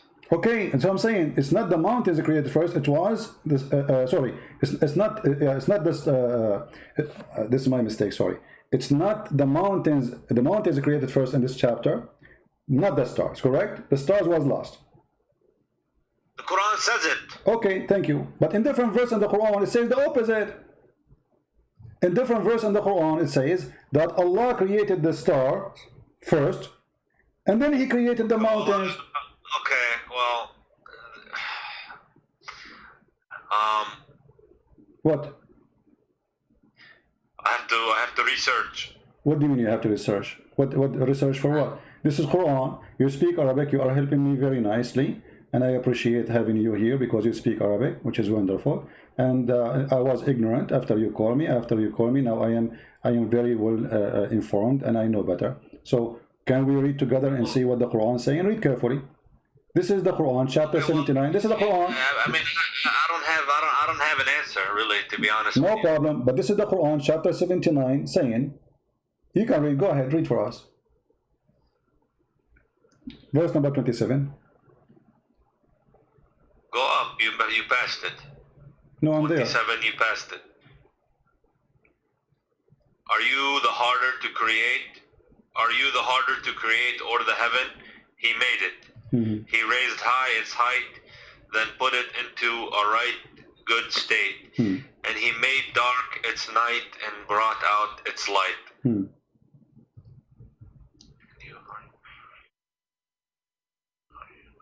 Read loud, so people can see the wisdom of Allah. He raised high its height, then put it into a right good state. And he made dark its night and brought out its light. And the earth, he expanded it after that. Okay, hold on. And the earth expanded after that. And then he brought from water and postage. Where does it say stars? Okay, but you see, he made the stars here. It says here. Show me the word stars. Okay, guys, show me the word stars. You speak Arabic, don't you speak Arabic? It says وَآتَشَ لَيْلَهَا وَأَخْرَجَ ضُحَاهَا. He made the night and he brought the light. He was talking about the heaven. Is it you harder to create all the heaven? He raised it high above, and he make it in our state, and then he made the dark. I have to look into it. But it's so clear. In the other chapter, it says you agreed that the last thing Allah He created was the stars. Here, Allah He finished the sky, He finished the stars, He made the day, He made the night, and after that, the earth He expanded it, and after that He put the water, and after that He put the mountains. The last thing here in the chapter 79 was the mountains. In the other chapter 41, the last thing was the stars. In the other chapter there, the first in the beginning was the mountains. If we go here, you will see that the first thing Allah He made, it was, after He created the earth, it's the mountain. Look, He created the earth in 2 days, and then He placed therein an earth from mountains. So the first thing created... Are you suggesting that the Quran has a contradiction in it? Absolutely, it's so clear like sun. Now, come on, my friend. Jihad, you're a smart man. Don't you see it? One is saying that the last thing was created, the stars, and one saying here it says the first thing after the earth created, it was the mountains. I see, my friend, I understand. I'm going to concede this topic, okay? I'm going to concede this topic because clearly I don't have an answer, so... But you agree with me, fine. It's a clear contradiction. It's so obvious, so clear. I mean, you do not need to be genius. You see, you said to me a second ago, like a while ago, that I go too much little in details. I mean, Allah is going in details. It's His fault. Allah now, He got in details, and because He got in details, He got Himself busted. This is cannot be from God. The Quran says, if this is a book not other than Allah, you will find a lot of contradiction in it, correct? The Quran says that, yeah. Okay. The Quran says you find contradictions in it if it's not true. Okay, so Allah He said the rule, how we can find if this is a book from God or not. And the Quran give us the guidance, and we follow the guidance. This is contradiction. Don't they consider the Quran? Had it been from other than Allah, they would surely found a lot of whatever contradiction, whatever you call it. And here we go, we found it so easy. So my friend Jihad, I invite you to leave Islam. Surah Al-Baqarah, huh? Yeah, this is chapter of An-Nisa, verse number 82. I invite you right now, Jihad. You are a smart person, and there is no way a fool like Muhammad can fool you. I mean, this is foolishness. How this come from God? God don't remember which one He finished first. One chapter He say the last thing He made is the stars, and the other chapter He say the first thing is the star. One chapter He say the first thing after creating the earth He created the mountains, and the other one says the last thing He said the mountains. It has a hidden meaning, yani. There is a verse where it says some of them are allegorical. And my friend, no. Understanding from the Allah is talking to you and me, and He is explaining how He put things in order. So why you want to change even the order which Allah He made? I will tell you why. Because we are ashamed of it. If I'm a Muslim, I will say what I will say. I will come with an answer like yours. Oh, this is a metaphorical maybe. No, it's not. It says mountains. Mountains is not metaphorical. Earth is not metaphorical. Those are physical objects. Stars are not metaphorical. Those we never discussed these topics, you know. But you are discussing it with me now, and you are a smart person, and you speak Arabic, you speak English, wonderful. I speak only one language, which is Indonesian. So you are smarter than me. So now, yeah. Indonesian. Yeah. Like I know to say like Indonesian word, like a Christian prince, you know, an Indonesian person, he offered me 5 BMW and I won them all, you know. But he. Okay, well, at the end of the day, you know, if there's a contradiction, then I have to, you know, reevaluate, you know, some things. But I don't know what else to tell you, my friend. Okay, well, Jihad, you are a smart person, and you just agreed there's a contradiction. So you can, and Quran says, if this is not from Allah, you will find this. You found it. So this is not from Allah. This is a fraud book. In the beginning, you try to avoid the hadith because the hadith is embarrassing. And you say there's many stories in the hadith, doesn't make sense. I agree with you, all of them, they don't make sense. And this doesn't make sense too, the Quran doesn't make sense. You are the one who forced me to go to the Quran. And you are the one who chose a topic. And then when we check the topic you choose, we find it embarrassing. So why a smart person like Jihad? It says now, therefore, kill every male among the little ones and kill every... No so problem. The thing is, the problem I have, let me tell you something. When they want to curse Islam and say Islam is violent, this and that, you find the exact same things in the Old Testament. And as a matter of fact, sir, you find a very similar things in the Old Testament as the Quran. No. So how can you throw, First of all, when you live in a glass house? Okay, Jihad, let us see. When you quote for me a verse from the Bible, those people, they were killing the Jews. The Jews been slaughtered, they've been raped, they've been taken as a slave, the whole nation. So they are surviving between enemies. No, hold on. No. Go to the book of At-Tabari and you will find that. Go to the book of At-Tabari and you will find that the first one tried to start insulting, attacking others. It was the Muslims. It's not the opposite. Secondly, if you quote something from a book, why you don't quote the whole story? You quote history. You see here, we don't mind. I can show you any history of your prophet, and we can show any history of the Bible. But you Muslim, the second we show you the history of your prophet, you say, oh, this is not accepted. Those hadith are lies. We don't say that. I tell you, many people accepted Islam throughout the years for the good manners of the Muslims. They will leave Islam. Okay, let us see good manner of Muslim. Name for me one thing the manner of the Muslims can be proud about. And what is the best Muslims? Muhammad, isn't it? يعني what? Prophet Muhammad sallallahu alaihi wasallam, he was honest. He never told a lie. He did. Are you sure? Do a transaction for somebody. Okay. He brings the money back. He's known for this. Okay. To be honest. Okay. Do you know how Muhammad he married Khadija? Okay, my friend. Do you know how Muhammad he married Khadija, the honest man Muhammad? Khadija, he was Muhammad's first wife. He married her, and she was she had money, and he used to do business transactions for her in Al-Sham. How he married her? Do you know? How he married her? Yeah. He went and made her a big profit in Al-Sham. And he came back, and she was so happy how honest he is, how much good business he did for her. Okay. She proposed it. Okay.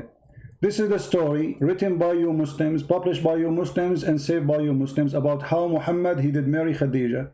Khadija and Muhammad, they made a party, and they made the father of Khadija drunk. And when he got drunk, they took off his clothes, and they made him a dress, the wedding clothes or party clothes. All people like you and me, all of us, we have a dress, clothes we wear for occasions. What are you talking about? They got somebody. Here we go. This is the Imam. This is Musnad Ahmad, Al-Imam Ahmad, page number 110, 112, which means 312. Value number. My friend, read it. No, not haram. This is before it was forbidden. It was forbidden when Muhammad gets sick. Muhammad and the Muslims, they used to be drunk 24 hours, 7 days a week. To the point they go to the mosque and they are drunk. Okay, go. Okay, read the hadith for us and translate, please. Go ahead. You speak Arabic. I told you, my friend, I speak Arabic, but my reading level is not high with Arabic. Okay, I will read Arabic. Okay, let us work together. I will read Arabic and you translate. Is that fine? I'm trying to tell you, my Arabic is my friend, colloquial Arabic. I will read the Arabic for you. You translate to English. Is that fine? Yeah, حدثنا أبو. No, you read Arabic. Here we go. I will help you. I will read for you. Okay, I will read for you. You translate. Ibn Salama and Ammar. Forget about this. And Ibn Abbas. So the one who reported this, Ibn Abbas, is a very trustworthy person. I'm slow, my friend. I'm slow. I'm slow with it. No problem. Okay. You have to. Okay. فصنعت طعاما وشرابا فدعت أباها وزمر من قريش فطعموا وشربوا حتى ثملوا فقالت خديجة لأبوها إن محمد بن عبد الله يخطبني فزوجني إياه فزوجها إياه he wants to go and بده يطلبها يعني he wants to go and order her for marriage. My friend, she made her father drunk. Okay, can you say that? Can you say that slowly? حتى ثملوا فصنعت شرابا طعاما وشرابا فدعت أباها وزمرا من قريش فطعموا وشربوا حتى ثملوا فقالت خديجة لأبيها محمد, you want to marry me? Can you marry me? The guy is drunk now. ثملوا, they are drunk. So the first thing Muhammad he did in order to marry Khadija, it was a fraud. Huh? ثملوا, or the word I know for drunk is sakran. No, ثملوا is drunk. I can translate by using Google, by the way. Here we go. I'll use Google translation. Here we go. Google translation. Read it to me. There's many words. Okay, read it to me. Here we go. This is Google translation. Khadija, she did make a meal and food and drink, and she invited, and then it says, and the Quraysh after that, and they drunk until they got drunk. It says even in Google translation. They said Khadija to the Quraysh and drank until drunk. So this is the decent prophet. This is the decent prophet. The first thing he did in his life, it was a fraud. He made the guy drunk. He woke up in the morning. She told him, "I did marry me to Khadija." She said to her, "Why I'm worried?" And look how evil she is. Here's my question: where did you get this story from? That's a question. This is Musnad Ahmad. Here we go. This is your Islamic website, Islamic Library, and this is Musnad Ahmad, and this is page number 312, and this is volume number 1. Is this authentic? For sure, it's authentic, but for you, it's not, because it's embarrassing. As you will say, it's not authentic for me. So Muhammad the honest is a fraud. The first thing he did in his life, he fooled the man. They made him drunk. Before he woke up, they took off his clothes. Look how evil they are. They took off his clothes and they dress him a nice suit, the one he wear when there's a wedding party or occasion. So when he wake up, look, it says here, and he put him in a suit. And when he woke up, he said, "Why am I wearing those clothes?" She said, "Oh, you did marry me to Muhammad." Muhammad the decent, Muhammad the good guy. The Quraysh and drank until drunk. They said Khadija to her father Muhammad, if he unformed in the suit, said, did you translate this? My friend, this is Google translation is not correct, but it says there that when he drank, they took off his clothes, they dressed him the nice clothes he wear for parties or for occasion, and then when he woke up, she told him, he said, why I'm wearing this clothes? She said, "You married me from Muhammad ibn Abdullah." He said, I will marry you to the orphan, not in my life. The translation says, "Not my age." In Arabic we say, "Laysa fi umri," not in my life. That will never happen. Yeah, so, I see. So here, here, look what she said to him after that. Look at the blackmailing. Khadija, she said to him, "Aren't you ashamed? You want the tribe of Quraysh? Do you want me to tell them that you were drunk and you were not aware of what you did?" So she drank him on purpose, and now she is blackmailing him, saying to him, "If you go and say I will not marry you to this man, I will go to the tribe and I will say everybody that you were a drunk, you are a filthy man, and you are not aware of what you are saying." She's blackmailing her father. This is Khadija, the decent woman, and this is Muhammad, her partner. The first thing they did in their life, in their partnership, the decent man. What about Muhammad? They wanted to marry each other, but they knew the father wouldn't accept. Exactly. But they use alcohol. So this is first a cheating. Secondly, they are using alcohol, which is from the devil. Isn't the Quran says alcohol from the devil? Yes. Okay, so the marriage of Muhammad is thanks to the alcohol happened. If not Khadija married to Muhammad, Muhammad will not be a prophet, because he used her money in the beginning to make himself a lord. What kind of a man? You said to me he's a decent man. He should not accept. He said, "No, either he marry me to you when he is awake, or I will not accept." This is true. So you Muslims are lying about your prophet, saying things about your prophet, and we the Christians are believing in the lies Muslims they say to us. This is what you are saying to me. But I just want to know, what is this source? My friend, how many times did it repeat? Musnad Ahmad. It's in front of you on the screen. Here we go. Even Google translate it for you. You see it? Let me zoom in. This is the name of the book. Yeah, go up. I Okay. think you have to scroll up. This is the name of the book. And this is the page number 312. And this is the volume. Volume number 1. Imam Ahmad. Is Imam Ahmad is a Jew? Is he a Hindu? Is he from the Christians? What he is? This is your story. What about Muhammad flirting with the wife of his own son? Is that a decent man? What do you think, Jihad? Did they say that? Okay, so it's hadith, but is it sahih? My friend, here we go. We go back to zero now. Is it sahih? Anything we show to you is not sahih. For sure it's not sahih. Because it's embarrassing. No, it's sahih. But anyone he want to defend Muhammad, he will say it's not sahih. Okay, well, I mean, if that doesn't sound good. That story. Okay. What about Muhammad flirting with his own son's wife when the husband was away? Jihad, I am not trying to insult you, but I'm going to give you an example. What do you think if you have your father, with my respect your family, he come to your house and he flirt with your wife? What do you do to him? Adopted son. No problem, adopted son. A friend. His real Okay, son. okay, not real son, guys, not real son. So let's say you have a friend. He come to your house. Why you say son? You didn't tell the viewers exactly what it is. No, he is his son. Muhammad, he said, أنا أبا زيد وزيد ابني وهو منه وأنا منه. Actually, I know this story. Okay, so Zayd, he was having problems with Zainab. Okay. They were having issues. all right, And but on many occasions, Okay. the Prophet ﷺ tried to get them to improve their relationship. okay, and is that a And he made hold on. So if you have a friend and you have a problem with your wife, is it okay for your friend to come and flirt with your wife? No, not while we're married. No, Okay, but here we go. we are divorced. But she was married, and Muhammad, he went to her house and he said to her, "Praise be to Allah, the one who He made." married her. No, before. He married her. But Before. after he tried to fix the relationship, No. Before he married her, he went to the house of his own son wife, son by adoption, doesn't make any difference. And he then, when he was there, he flirted with the women. He said to her, Subhanallah,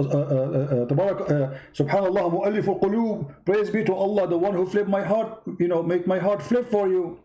Do you accept that somebody is decent? He will go to the house of a woman, she is married. Right now she is married. the Quran says the Prophet has a right to have as many wives as he wants. And he had the right to flirt with your wife too, right? He has the right to flirt with the believers' wives. Yeah?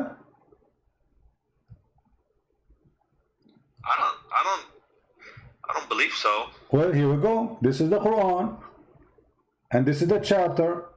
And this is the tafsir of your biggest imam, supporting it with all valid resource. Saying that Muhammad, when he went to the house of Zayd, and you speak Arabic, which is very helpful for me, he went there. Okay, when he went there. بس احكي بطيء. Okay, read with me, please, careful. I will read the story for you. It says here,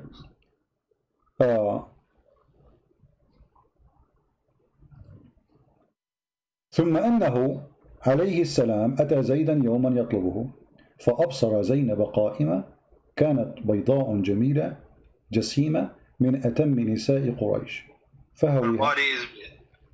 So Muhammad once he came to visit Zayd. So he saw Zainab standing, and she was so white, so beautiful, and she was so big. The Arab, they like big women. And like today we say the word fat. And that time they like the women who they are like that. And she was the most beautiful woman in Quraysh. Interesting. فهويها. He loved her. Why she's not? Okay. He loved her. She is married. And look what he did. وقال سبحان الله مقلب القلوب. Praise be to Allah, the one who made my heart flip for you. Well, I told you the hadith is, it's questionable. But it's a question. It's not the Prophet the question. Well, it's the hadith. Guys, those are books written, and the Muslim know, the Muslim, they will go crazy if you rip a page of the Quran. Allahu Akbar, they burn the Quran. Uthmani burned the Quran, nobody complained.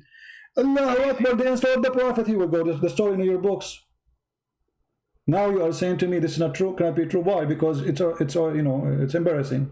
It's embarrassing. It was not embarrassing because the Muslim believe that the Prophet, he have the right to sleep with all the believer women. Actually, in the same page I will show you, it says that if the Prophet he have a privilege. If he saw a woman, her husband must divorce her, so the Prophet can have her. إذا وقع نظره على امرأة وجب على زوجها. I mean, that doesn't sound. It doesn't. If he wants just, if it's just about women, it doesn't sound good. Does it sound good? Exactly. And here it says فسمعت زينب بالتسبيحة فذكرتها لزيد. And then ففطن زيد, he said, my wife, obviously she is a bad woman, is sleeping with this guy already. Both are in the same bed together. So he went to the Prophet, says, Prophet, she is not good to me, I don't like her. She hurt me, now she hurt him. Yeah, because she told him that your father, he was here, and he said this and he did that. Obviously they already. And look how it says. It says that إن الله بعث ريحا فرفعت الستر وزينب متفضلة في منزلها. Allah, he sent wind, and that sent left up the curtain when she is in her house, and then he saw Zainab, and she was in her house. Wait, are you saying that the? Hold on. Are you saying that the Prophet is peering through the window, Yani? No, he's in the house, but there is a curtain. According to the story, my friend, this is your story. He is in the house. He came to her house, and then according to the story, there's maybe there was a curtain there. This is a different report. You see, there's two stories. He went there, first one. He saw her standing. She was white, very beautiful. Fahawiha, he loved her. He have a lust for her. And then he said the other story. He's saying that what happened exactly is there was a curtain, and Allah sent the wind. It's what the wish of Allah. He sent the wind so the Prophet can see her, and he fell in love with her, and said, فَوَقَعَ فِي نَفْسِ زَيْدْ أَنْ يُطَلِّقَهَا. So Zayd, now he knew that Muhammad is having sex with his wife already, obviously. And then وقال Ibn Abbas, وَتُخْفِي فِي نَفْسِكَ الْحُبَّ لَهَا. Are you hiding that you love a woman, but she's married? Okay, well, if I don't, this is not good.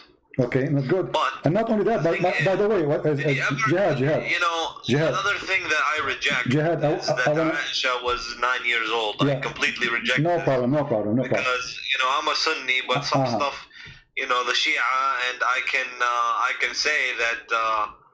Look, did you ever hear that she was 18, 19 when she married him? She was married to my friend, Aisha, when she was 17, going to her 18, Muhammad died. So how she will marry him when he was 18? She was 18.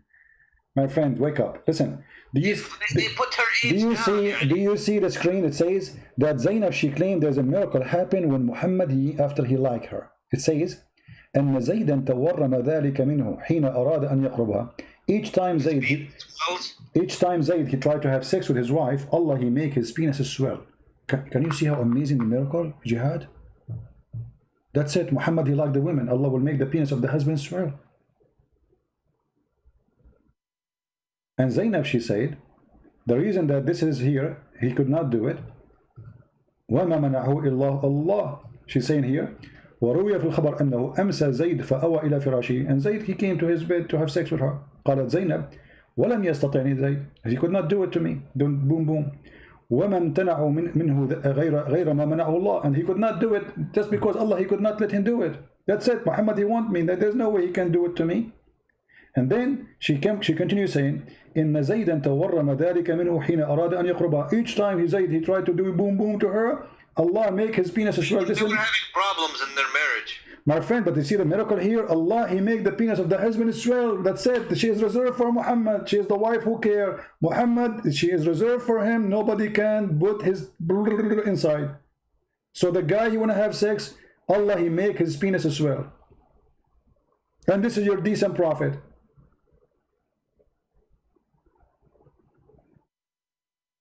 Is it true? Is it true that your prophet was accused by a Muslim that he stole a bikini?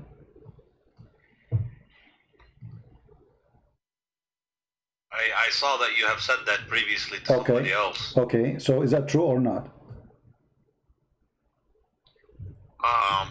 Why I'm not sure whether if Muhammad is the decent and he is so famous to be decent, so what kind of followers? This is not the enemy accusing him that he stole a bikini. It was his followers. So why the followers, they will think that you are not decent if your reputation will know that you are decent, accusing him of stealing a piece of clothes. These people, they hear me. Can you make it so they don't hear me? I just want to... They hear you, don't worry, they hear you. No, but I don't want them to hear me. What do you mean you don't want them to hear you? You call me live, I'm live on air, and you are in YouTube. It's not up to you. You call me live. It looks like they're laughing at me. Don't worry about them. Focus with me here. Nobody is laughing at you. They're laughing at Muhammad, not at you. So what do you think? If a person is well known to be decent, why even his followers accusing him that he took and he stole clothing? And by the way, those clothing themselves are stolen. Muhammad, he attacked the people, the caravan, he stole the clothes. Now the thieves and Muhammad, they are fighting over the clothes, and there's one red velvet is missing, and Muhammad was accused that he took it.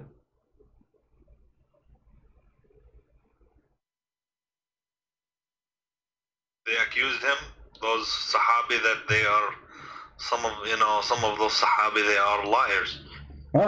Okay, but and Allah, and look at Jihad. I want to ask you. I don't know if you work if you ever been working in the army or police. Me myself, I did. So when you investigate something, and I didn't hear you are working with what? I'm saying I don't know if you worked before with the army or the police. When you work with the police, you investigate the issue. So if somebody accuses somebody of stealing, what do you do?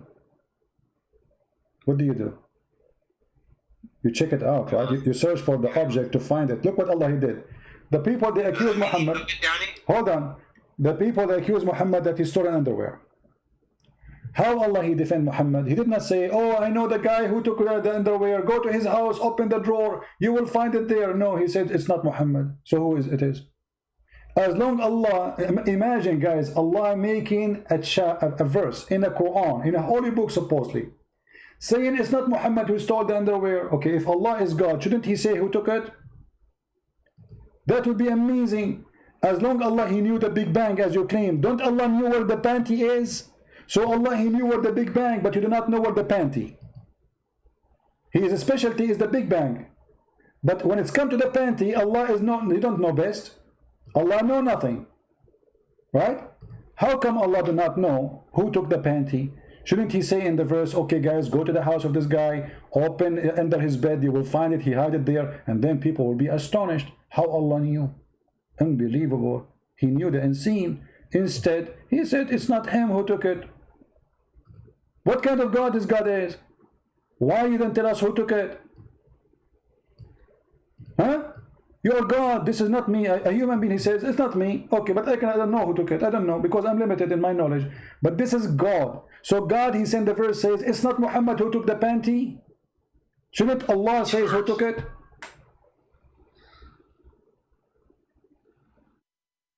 Yeah, I mean, that's okay. So what do you think, Jihad? You're still gonna be Muslim after all this madness, my friend? Well, I'm gonna. I don't want to say yes or no. I just want to, think about it. It's not an easy question. No, come on, you are smarter than this. Jihad, come on, you are a smart person. What easy question? Nobody's saying it's an easy question, but I mean, how clear we can make it to you more than this? I mean, it's obvious. A person was accused, and he is the most important person for Allah. Allah, he in the verse says it's not him, but Allah did not say who did it. It doesn't sound good. No. Doesn't sound good. I agree with you. Obviously Muhammad, he made this verse, says it's not me. This is Muhammad making this verse. There's no way this God, he will say, hey guys, go to the house of this guy, he is the thief, don't accuse the prophet again. People, they go there, they got him busted. Praise be to Allah, the one who told us what we do not know. But to send the verse says it's not Muhammad who took the panty, but yet why Allah don't want to tell us who took the panty? Don't he knew? I guess. I mean, it sounds like it's a cover up. It's a cover up, exactly, because if Allah the one is talking for real, he will clear the name of Muhammad once for all. Not only he will say it is not him, he will say it is not him, this is the guy. People, they go there, they find it, and bingo. You just make assumptions on what Allah is going to say or not going to say. No, my friend, there's accusation here. There's accusation. It's not about if Muhammad is the most important man for Muhammad. You see, how come Allah, he have time to tell us about the ant who spoke to Sulaiman, and the ant, they don't speak, they are mute. You go read right now in any scientific book, you will find that ants are mute and deaf. Allah have time to tell us that Sulaiman was walking in the valley, and then one of the ants, she said to the other ants, hide. Okay, hide. What do the ant? Tell us who took the panty. Which one is more important? A person accused, there he have all the details you want. Okay, my friend, I see your point. I see your point. That's fine. Okay. I guess it doesn't really make sense to me, this kind of stuff here. All right. But I was never really, I didn't pay attention too much to this kind of stuff. Just how, I'm going to pray, how I'm going to fast, how I'm going to deal with my family. But I don't look at all these details and stuff like that. Okay. So now we do. So thanks to, to you thinking with me, we were able to find out. And now Islam is false. There's no question about that. Be honest with me. Don't you notice now Islam is false? It would appear so. Okay, so this is the case. Thank you, Jihad. He left Islam. We are so happy for Jihad. He just denounced Islam. Islam appeared false to him. I'm so happy for you, Jihad, that you denounce Muhammad and the false prophet. But I want to ask you now, as long you agree that Muhammad is false, and obviously nothing good about him and nothing truthful, how in all this time you did not notice that, Jihad? How I didn't notice it? He did not notice that Muhammad is false. I mean, you are a growing man, you are educated, you are smart. What was preventing you from seeing what you just noticed now? You just agreed that Islam is false and you left Islam. But why in the past you did not notice that? Islam. Huh?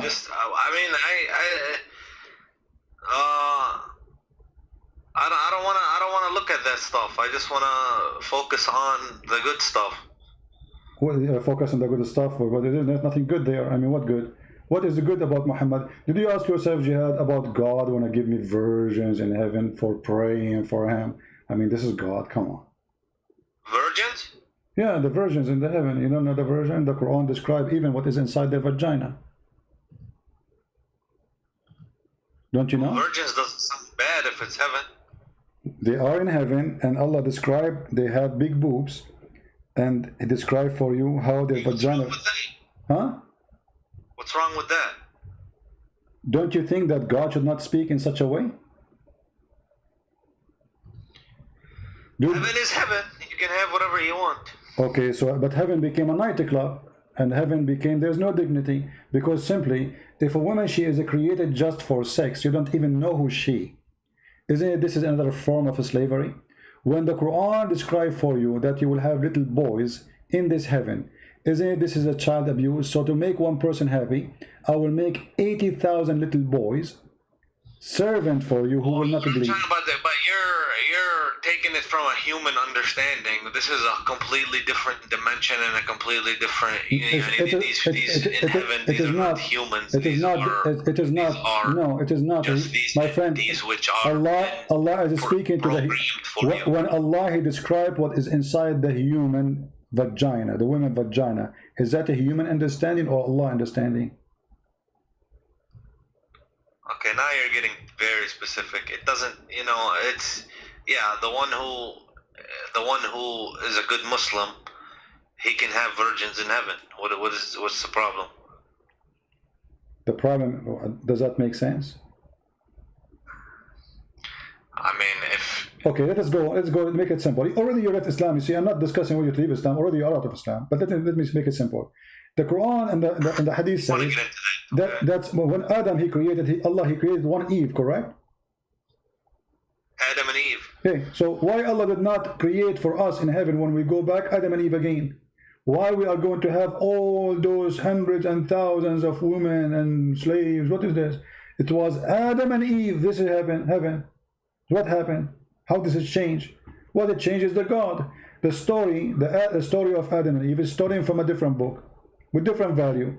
Muhammad is told the story, and now he have to build his own heaven. He tried to seduce the Arab, and he tempted them, and he claimed that those women, they have a nice vagina, and no genie stepped with him, and no man stepped with them, and nobody opened the door. In the top of that, each time you sleep with them, Allah will put whatever inside, and he will make them virgin again, which is a cheating, stupid, you know. I mean, that's just a step with her. You make her virgin for what? That is silly.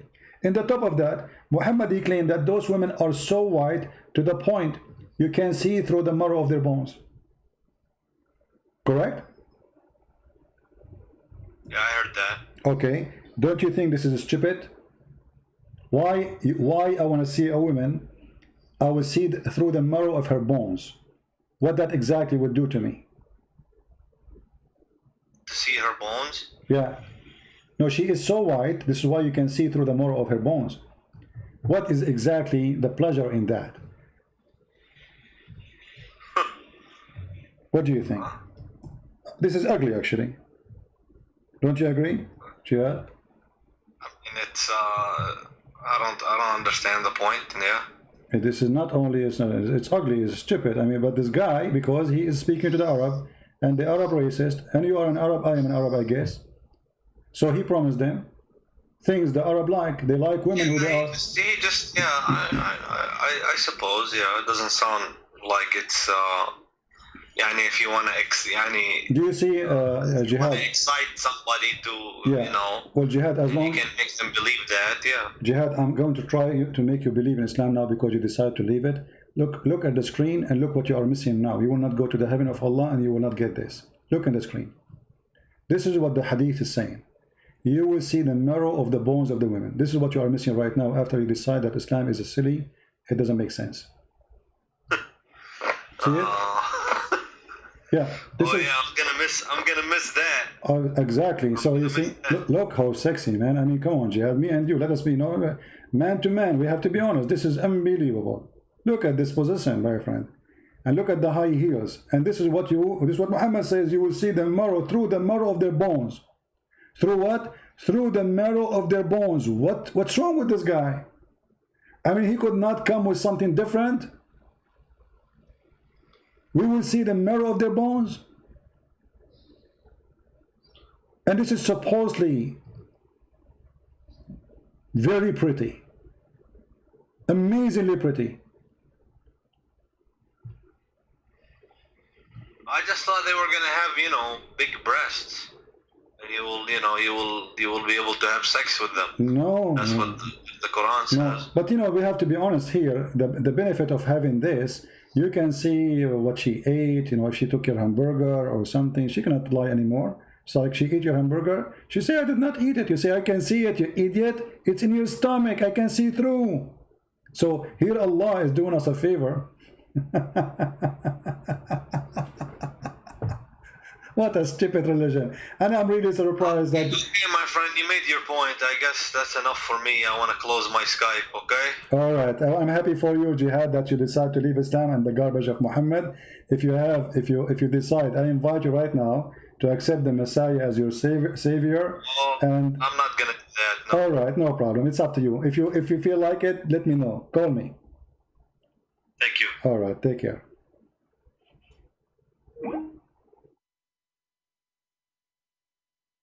The first step. Always there's a first step.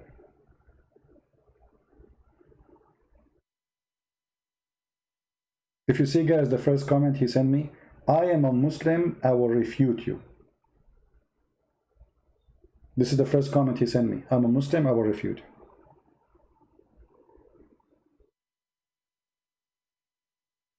I'm being refuted.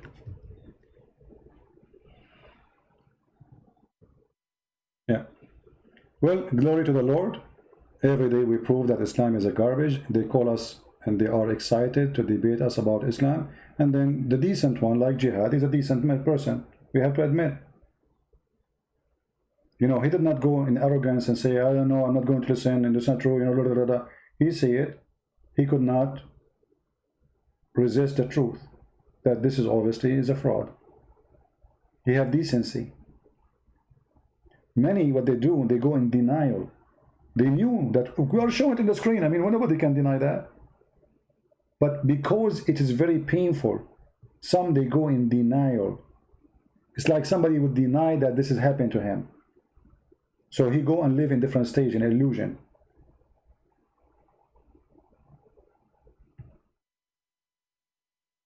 Look, guys, look what happened when the Muslim, they see people leaving Islam after calling me. Just to give you an example. Danger, he's saying, CP, you can never refute Islam. You just prove it's perfect. Unbelievable.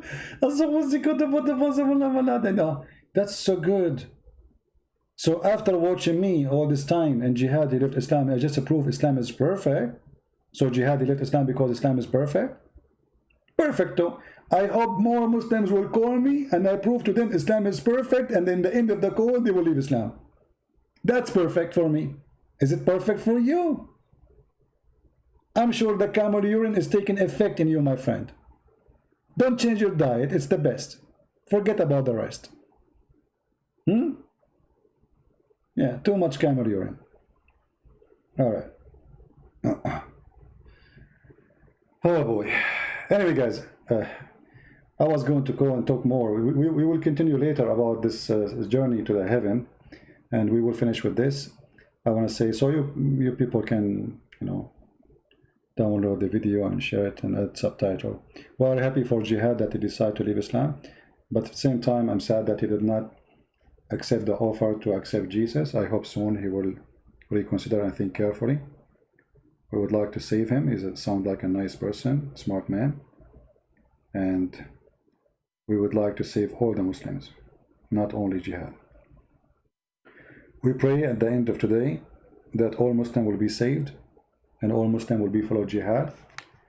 The one who called me to do Jihad on me, he ended leaving Islam on Muhammad, and he now do Jihad on Muhammad. God is amazing, and God, he says, read the books, search the truth. I am the truth. That is the Messiah. I am the truth. And the truth will set you free, my friend. That is the words of my Lord. Nothing is equal to the truth, for the truth is God, and the truth is the only one can free us from all kinds of slavery. A human being, when he is ignorant, he is enslaved. And Jesus want to free you from your slavery, from your ignorance. You are under the threat of slavery when you are ignorant. Anyone can fool you. Anyone can control you. You are just ignorant. The Messiah don't want you to be ignorant. In the Quran, in chapter 5, verse 101 says, ask not questions. Verse 102 it says, because former generation asked the same questions and they left the faith. Jesus says, read the books. Ask me questions. Knock at my door and I will answer you.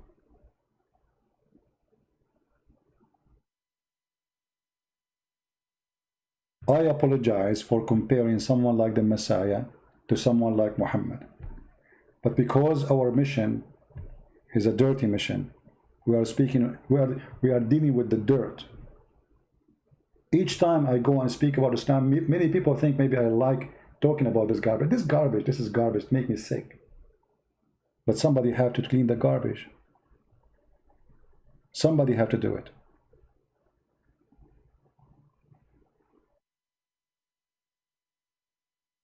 Don't forget to subscribe to our page in Patreon, so you can notified by email, because YouTube are censoring our account, so you don't receive any email from them. In Patreon, you will receive email from Patreon the second I post something, and you will be notified that I will be live on air. So go there, subscribe. Even if you don't like to do a donation, our service is for free. You donate, you don't donate, that will not really make any difference for me. I will still serve you happily and with no question. And for sure, we appreciate those who support us by donation, because your support is needed. However, our service is for free. And if you are a person who speaks languages, for the books we posted for free. Right now, today, we published a book in Polish for free, translated by a brother of us. I'm very thankful for him, a wonderful man, a wonderful person who voluntarily did all the work hard for a long time to make this book happen. And soon, maybe tomorrow or the day after, I will publish one of my books in the Serbian language, which is fully understood by Croatian and Bosnian and Serbian. And it's for free again. And in case you do not know, we have my book in Indonesian language for free, 2 books. We have in Malay for free, and we have in Russian and Albanian. So the collection of free books is growing, thanks to the Lord, and thanks for those who are helping us by doing the translation voluntarily. We appreciate them all. We pray for them and their family. May the Lord reward them for helping more people to be saved from the cult of Muhammad. I want to say thank you all for your support, and I pray that all of us, we will be united. We as Christians will never be divided. There's nothing called Catholic, nothing called Protestant, nothing called Orthodox. There's only the followers of Christ. Be a follower of Christ, never follow a man, never follow a Christian prince, never follow a bishop, never follow a priest. They will disappoint you. All men is sinners, the Bible say. So why you follow a man? All men are sinners, no exception, no exception. Don't put your trust in a man, never. Trust the Lord. And in the Lord I trust that all of you have a good heart, and the good of you will give good fruits by sharing the truth with your friends and your family, bringing more people to Christ. Be holy like your Father, who he said, I am the light, I am the truth, I am the way. Be holy. It's a project to work in. Doesn't make you holy, but it is walking the walk in this earth as our church father did, trying their best to be holy so they can be considered children of God. One of the beautiful things the Lord, he says, when you pray, pray like this: Our Father art of heaven. Christ, he wants you to be a child of God, not a slave. Our Father. Can you imagine praying to God, calling him Father? How much this Father, he humbled himself. He is the King of Kings. We are not even a mosquito for him. Yet he allows us to call him our Father. This is his most beloved word, our Father. He do not need slaves.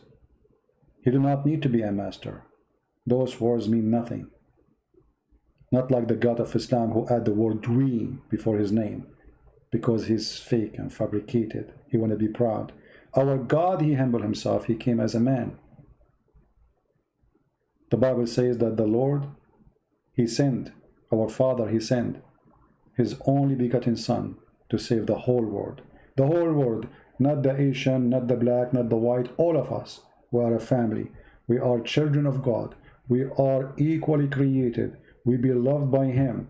There's no black, there's no Greek, there's no Hebrew, there's no Indonesian, there's no Arab. All of us, we are a family of a Christ. How beautiful. And all of us, we are delicious fruit in the table of the Lord. We have different color, we have different look, but we have one fruit, the fruit of Jesus. Thank you all for being here. May the Lord protect you, keep you safe all, and until we see you soon again. Christ is Lord, Islam is false, and be the blessed.